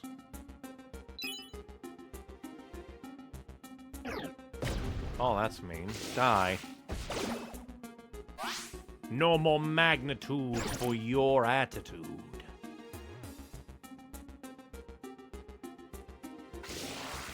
We're being surrounded on all sides. Kill them now.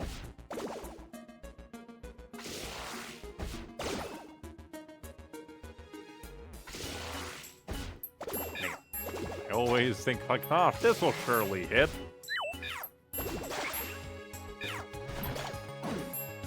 From Twitch chat, when did you buy the game? I think I got it as a gift like 2 years ago? Last year, I think. But yeah, it's been out since 2020. The 15th anniversary of Pokemon Mystery Dungeon was that year. And that's why everyone is just like, surely, this being the 20th anniversary, they'll release something. Surely. This year, another anniversary. Please.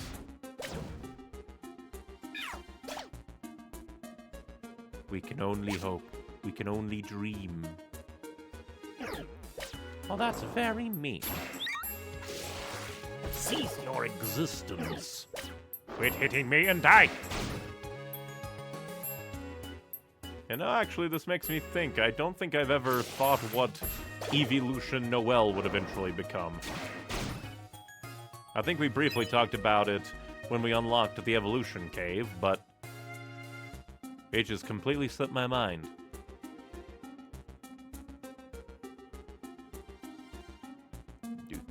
Oh, hey, stairs! Gobble, gobble. Now, will we lead deeper in, deeper dungeon, or will this be it?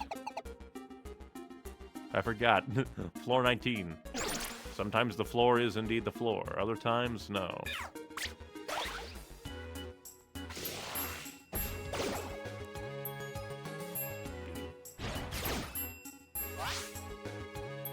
We're just being swarmed by evolutions. There is a potential joke there, but I shall refrain.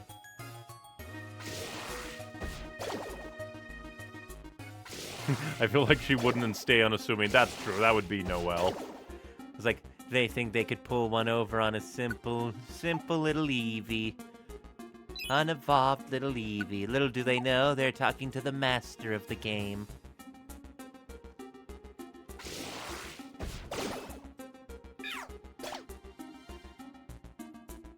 And that is how she just began to control the world. She'll buy the entire continent if no one stops her.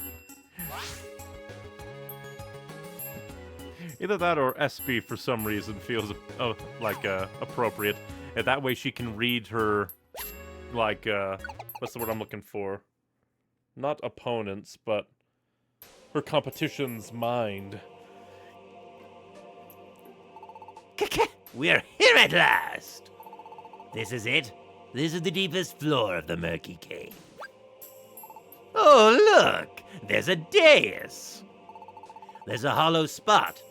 I guess that stone goes in there. Gengar placed the nine-tailed crest in the hollow spot.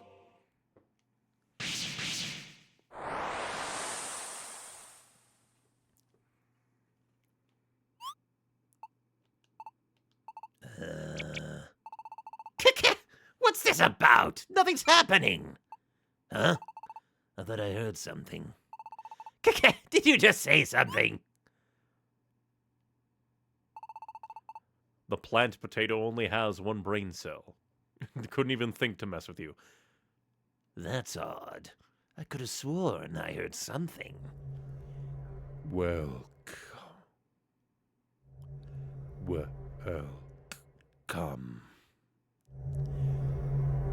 Welcome to the murky cave. What? Where's that voice coming from? Who are you? I am the Judge of Darkness. You have nothing to fear from me. I mean you no harm. Just now a key was inserted to break a curse. The curse, it is the one on Gardevoir. Exactly. Please lift the curse now. I cannot allow that right away. I must first know if you have earned the right. I must evaluate you. You must bear your true feelings to me. No, Chico has been mute since the credits. Technically true, yeah. Noelle just talks for us. What? You're going to test me? What, I have to fight some boss creature? Oh no, nothing so barbaric. All that I need is for some questions to be answered. However... What? I can't move! Gengar, you will not be doing the answering. Neon. Look at that happy face, the ultimate judge. Neon, you will answer. What are you saying? Why is someone else speaking for me? Let me do it! Gengar, your heart is interwoven with conflicting emotions. You will probably never show the truth within your heart. King? What? Neon will enter Gengar's heart. Enter his heart? What? Please navigate carefully through Gengar's emotions. She is head empty. She knows not deceit in any way. If you fail to draw out Gengar's true feelings, the curse will never be broken. Hey, Neon! Don't you dare fool around! I'll make you pay for it! You have but one chance. Neon, do your best. Fine. It is time. First of all, why does Gengar wish to break this curse? I think it's to help Gardevoir. Overall. At least in the deeper parts of his heart. That's a lie, isn't it? Didn't Gengar abandon Gardevoir long ago? Why would Gengar want to save Gardevoir now? Let's see. He came to understand Gardevoir. I would say maybe that as in... Because, my brain immediately went, there's two ways to read that. He came here to understand Gardevoir, when in actuality it probably means over the years he came to understand how Gardevoir was, so... Came to understand Gardevoir's feelings.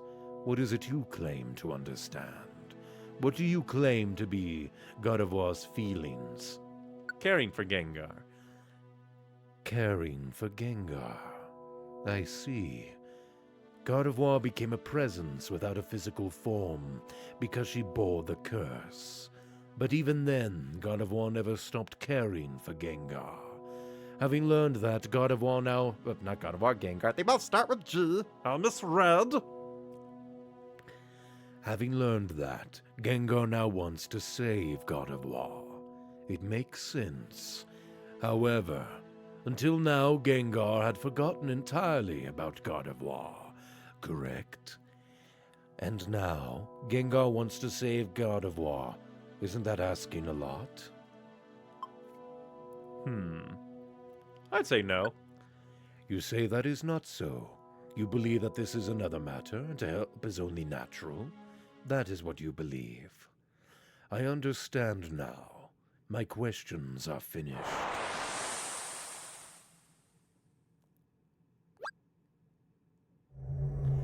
Gengar, whether you have the right to break the curse or not, I will now render my judgment. The curse could not be lifted. Damn it! What do you mean not? But wait! It is most regrettable, but the curse on God of War will last all eternity. Wait a minute! Yeah, break through that! Let me say something. It's true. I abandoned God of War and ran. I was afraid that the curse would fall on me. Oh hey, Fugitives reprise. I had to get away, no matter what. That's what I thought.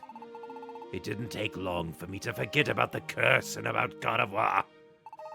Many long years passed, but God of War, she never forgot about me. One night, in the on-stream, God of War said this. She said that she considered me an irreplaceable friend, and that she still believed we would meet again. God of War kept thinking about someone like me. But how selfish I was. I lived carefree all this time. I realize now how selfish I was. It's not just God of War. Neon put up with my selfishness and brought me here. I finally know what I was missing, what I lacked. It was something for the others, a sense of gratitude. Hell yeah. The lock bearing the curse. It is opened. One of the few times a flashback could have been good and they didn't do it. God of War! That is true, they didn't flash back to that. It worked, It worked, God of... Yeah, I just misread everything. It worked, Gengar. Ninetales! But I don't know what you're saying. The curse has been broken. I cast my curse, enraged at your twisted heart. When your heart gained what it had been missing, the curse was shattered. The final key to break the curse was your sense of gratitude. Then God of War. You may be reassured. God of War has returned. She will soon awaken. However, the fact that you were her partner in the past, God of War will have no recollection of that. Now God of War is a Pokemon Mystery Dungeon protagonist. She forgot everything of the past. That doesn't matter. God of War is back. That's enough for me.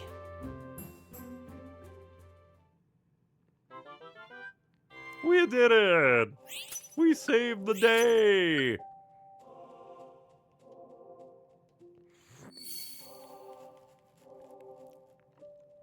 We extort you for money.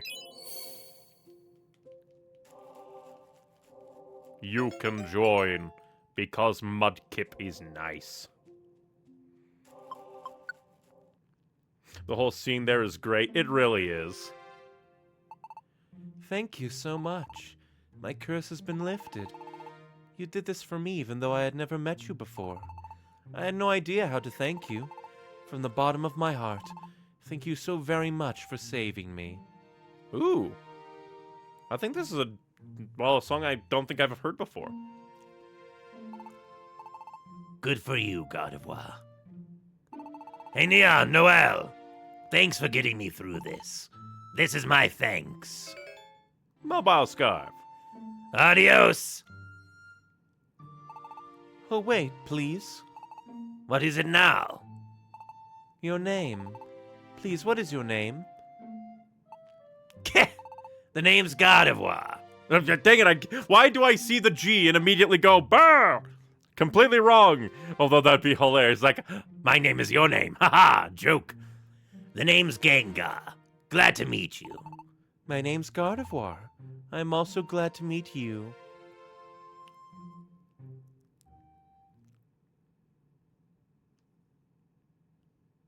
that is just kind of nice that Gengar is just like, Even though she forgot, she's back and she's safe. That's all that needed to be.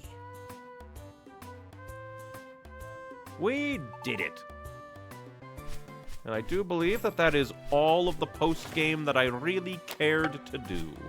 Because there is, like, fighting the legendary dogs, Ho-Oh, I think Lugia, and stuff. Earlier today, Wobbuffet reportedly wobbled the wrong way and wandered off. It had to be rescued by the famous Team Hydro. Fortunately, the wayward wanderer Wobbuffet was only wobbly and otherwise unharmed. But I do like... Oh, hey. I have done a lot of thinking. I would like to join Team Evergreen and help on rescues. Please, may I become a member? Of course. Thank you. I promise to do my best for the team. God, and she's powerful. Lonely Courage. That's kind of... That's kind of... That's hilarious. Oh, one less... Yeah, like, there. I think in the original... In... the original rescue team, she was in the square.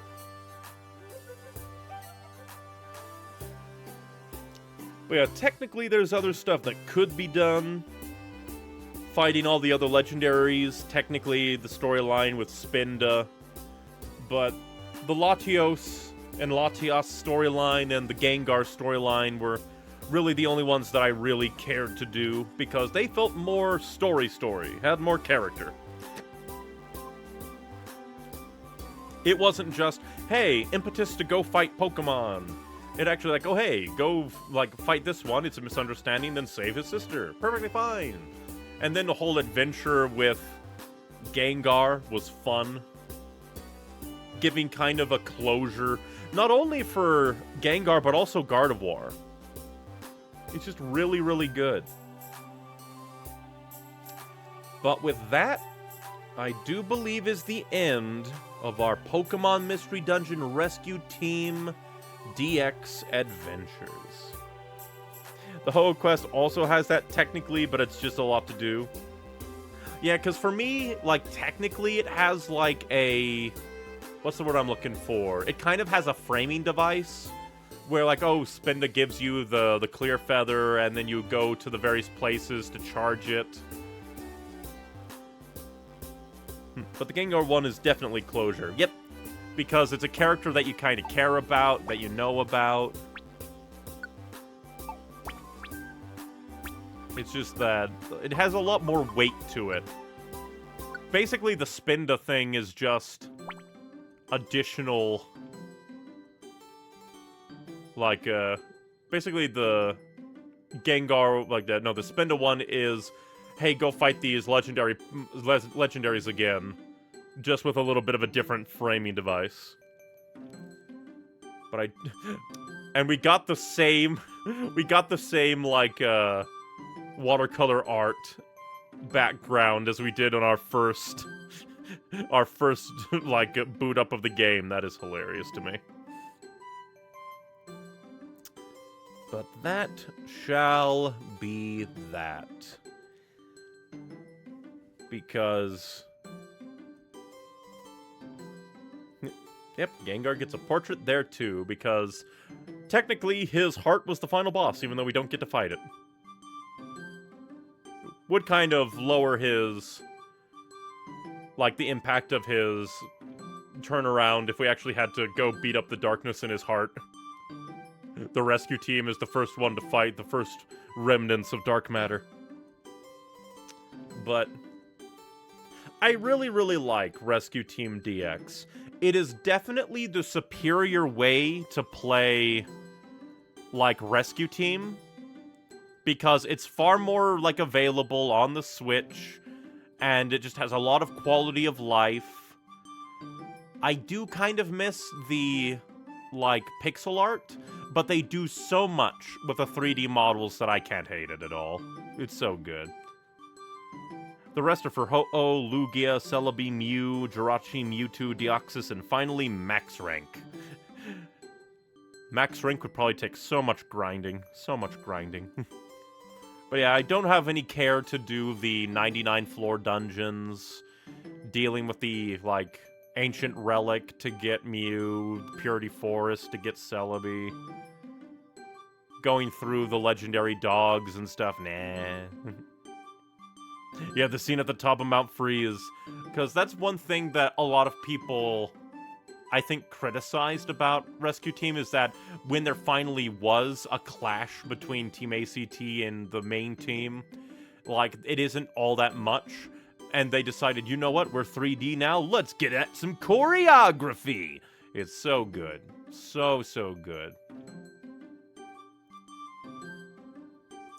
But as once again, this is the superior way to play Rescue Team. The only downside is jumping back to Explorers of Sky is a bit of a hard ask and a hard sell at this point, because it doesn't have the same quality of life things, and it's a bit like, it's a lot harder in a way, because you have to go from this, probably the most polished Mystery Dungeon game, and then jump back to the second Mystery Dungeon game, which still is, like, really, really good, polished in its own right, but it's just a lot to ask. That's why, I so hope that Pokemon Day, later this month, 2 weeks away, will have something Mystery Dungeon. Whether it be Explorers DX, a new game, maybe a remastering collection. Really, the only thing I don't want it to be is just a remaster of Super Mystery Dungeon. It would be a little bit kind of if they remastered the 10th anniversary game for the 20th anniversary. From Twitch chat, it's all very much, you're always losing something regardless of what you do. Yeah, because if you play the original Rescue Team, you lose out on all the cool quality of life, the cool cutscenes in this game, just for an easier slide into Explorers of Sky.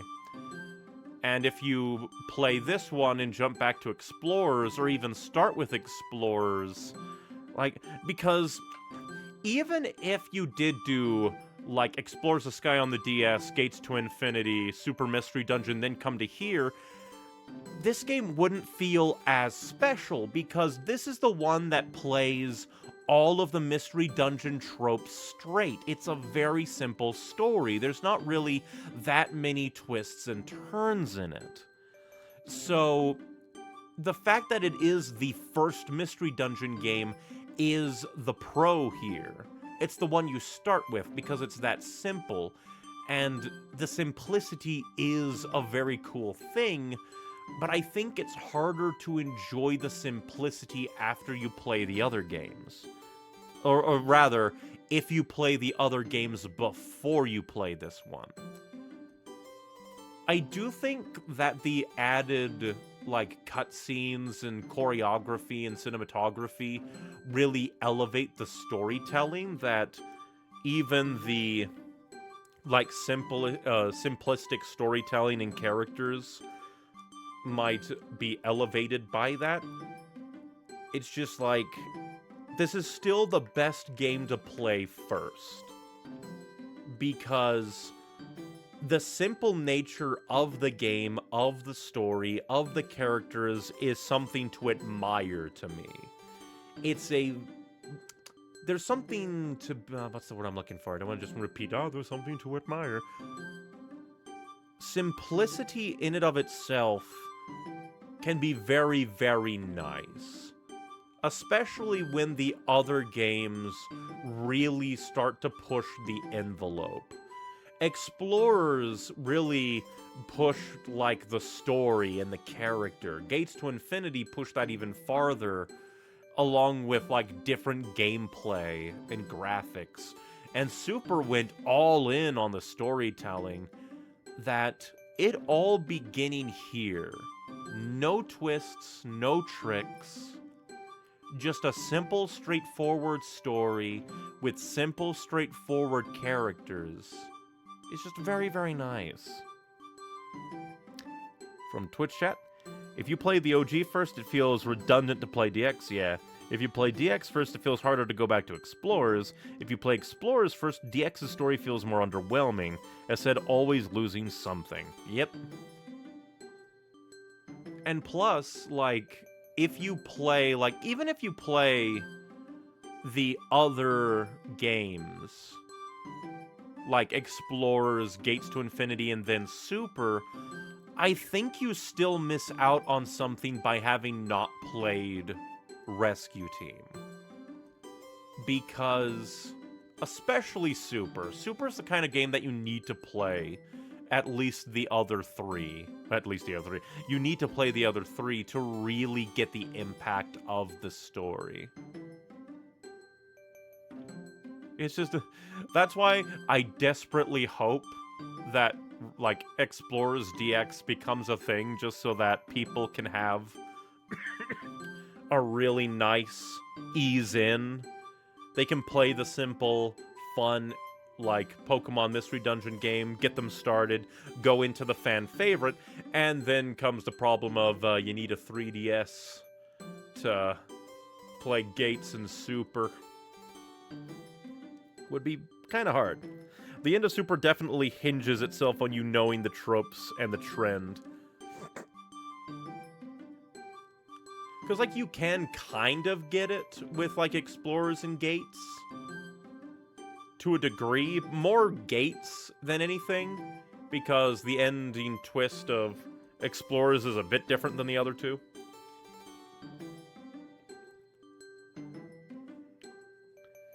But yeah, like, there's a reason why Super was the 10th anniversary, because it really stood for, like, so much. So much. But, yeah, really, like, as a standalone game, Rescue Team DX is the best way to play Rescue Team. It's just that, as a beginning spot for the franchise of Pokemon Mystery Dungeon, it gets a lot more murky and difficult. But yes, this has been Pokemon Mystery Dungeon Rescue Team DX, and I suppose that was the final on-screen adventure of Team Evergreen with Chico Neon and Noelle the Eevee. They then go on to make the greatest quote-unquote club monster house anyone ever seen.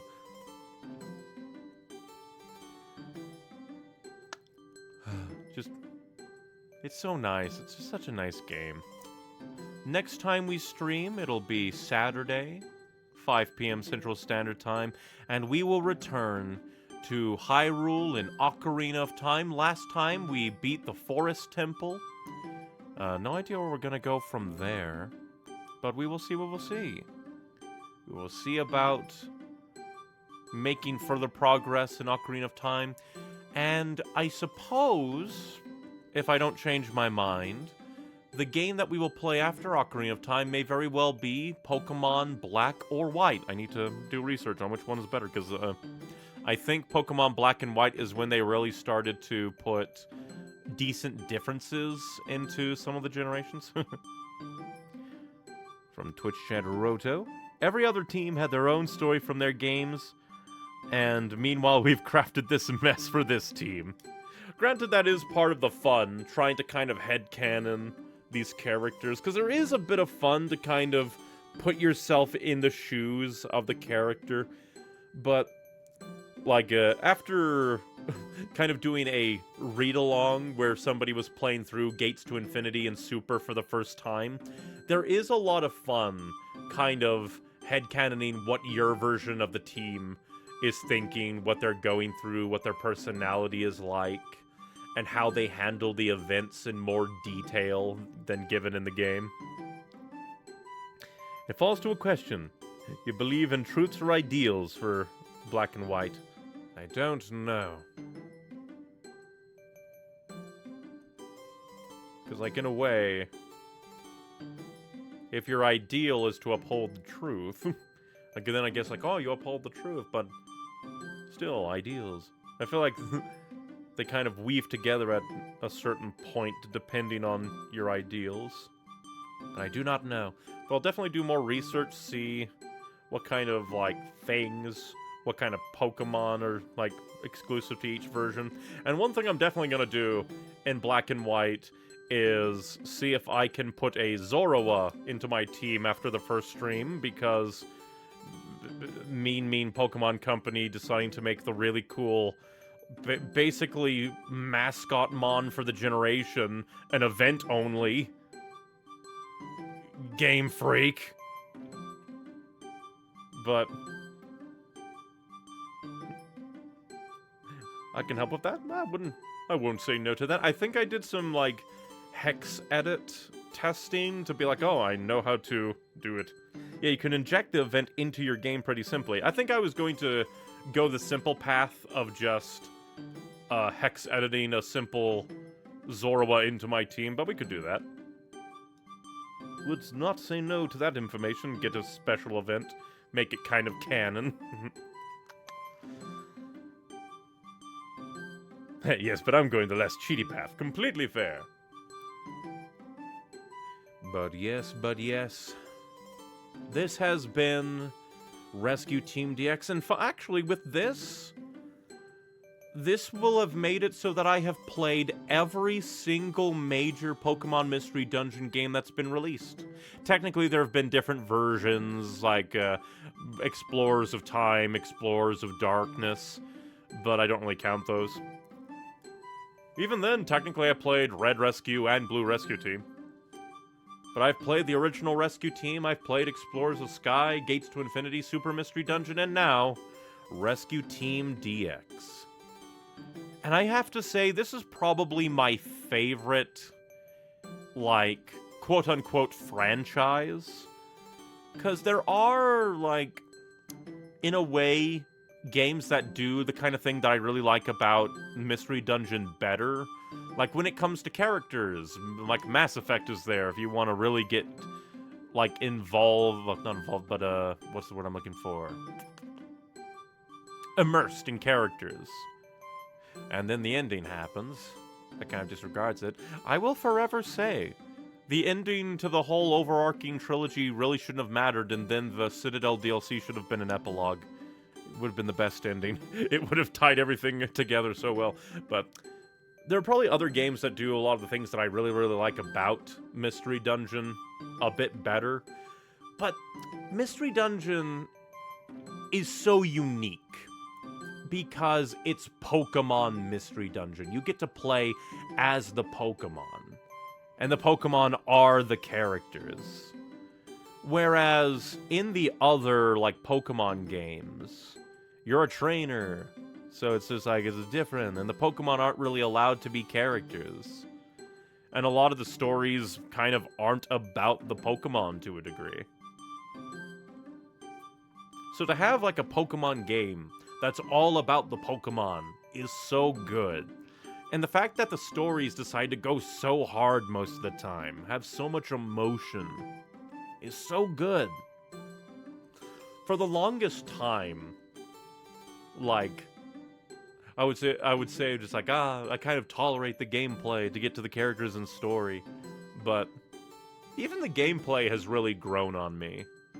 Even if I do think that the traps are a little bit mean across like the post game. But I really, really love Pokemon Mystery Dungeon, and I cannot wait to see or be disappointed by any kind of announcement or lack thereof on Pokemon Day. I mean, it's the 20th anniversary. Surely there'll be something. Surely there'll be something. From Twitch chat Roto, quickly double checked. It's very, very easy to do to get at least a legit quote-unquote Zora. So that'll probably be easier to sort out. Thank you, then. Wouldn't mind if you DM'd me that. So I can look into that. And do it properly. Do it canonically, as a way. But yes, the next time we stream, it'll be Ocarina of Time. Then after that, probably Black and White Pokemon. It's just kind of, in a way, it's almost sad to say goodbye to Pokemon Mystery Dungeon. But who knows? Maybe later in the year, if there isn't a Explorers DX announcement for this year, maybe later in the year we will play Explorers of Sky. Let the quiz take the wheel. But yes, I do believe that shall be that for now. Thank you very much for watching, everybody. If you liked what you saw, I try to stream every Monday, Wednesday, and Saturday at 5 p.m. Central Standard Time. If you want even more from me, my Linktree, linktr.ee/neonicywings, has links to everything that I do, such as links to my edited content YouTube channel. I have audio done for a video. I just need to video edit. It's a very long video, though, painful.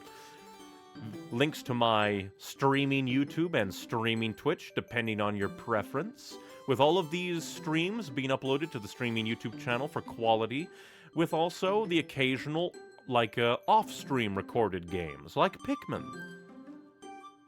Other things in my Linktree include various sites and social medias that I upload art and writing to, because art and writing is very fun. I just need to actually post them. And in fact, since Valentine's Day is coming up, in about 2 days, I think, I do have a Pokemon Mystery Dungeon short for Valentine's based off of my Explorers of Sky playthrough from last year. But yes, thank you very much for watching, everybody. Just remember, be you, be true, be happy, but most importantly, be kind and stay hydrated. And thank you for spending your time with me. Bye-bye.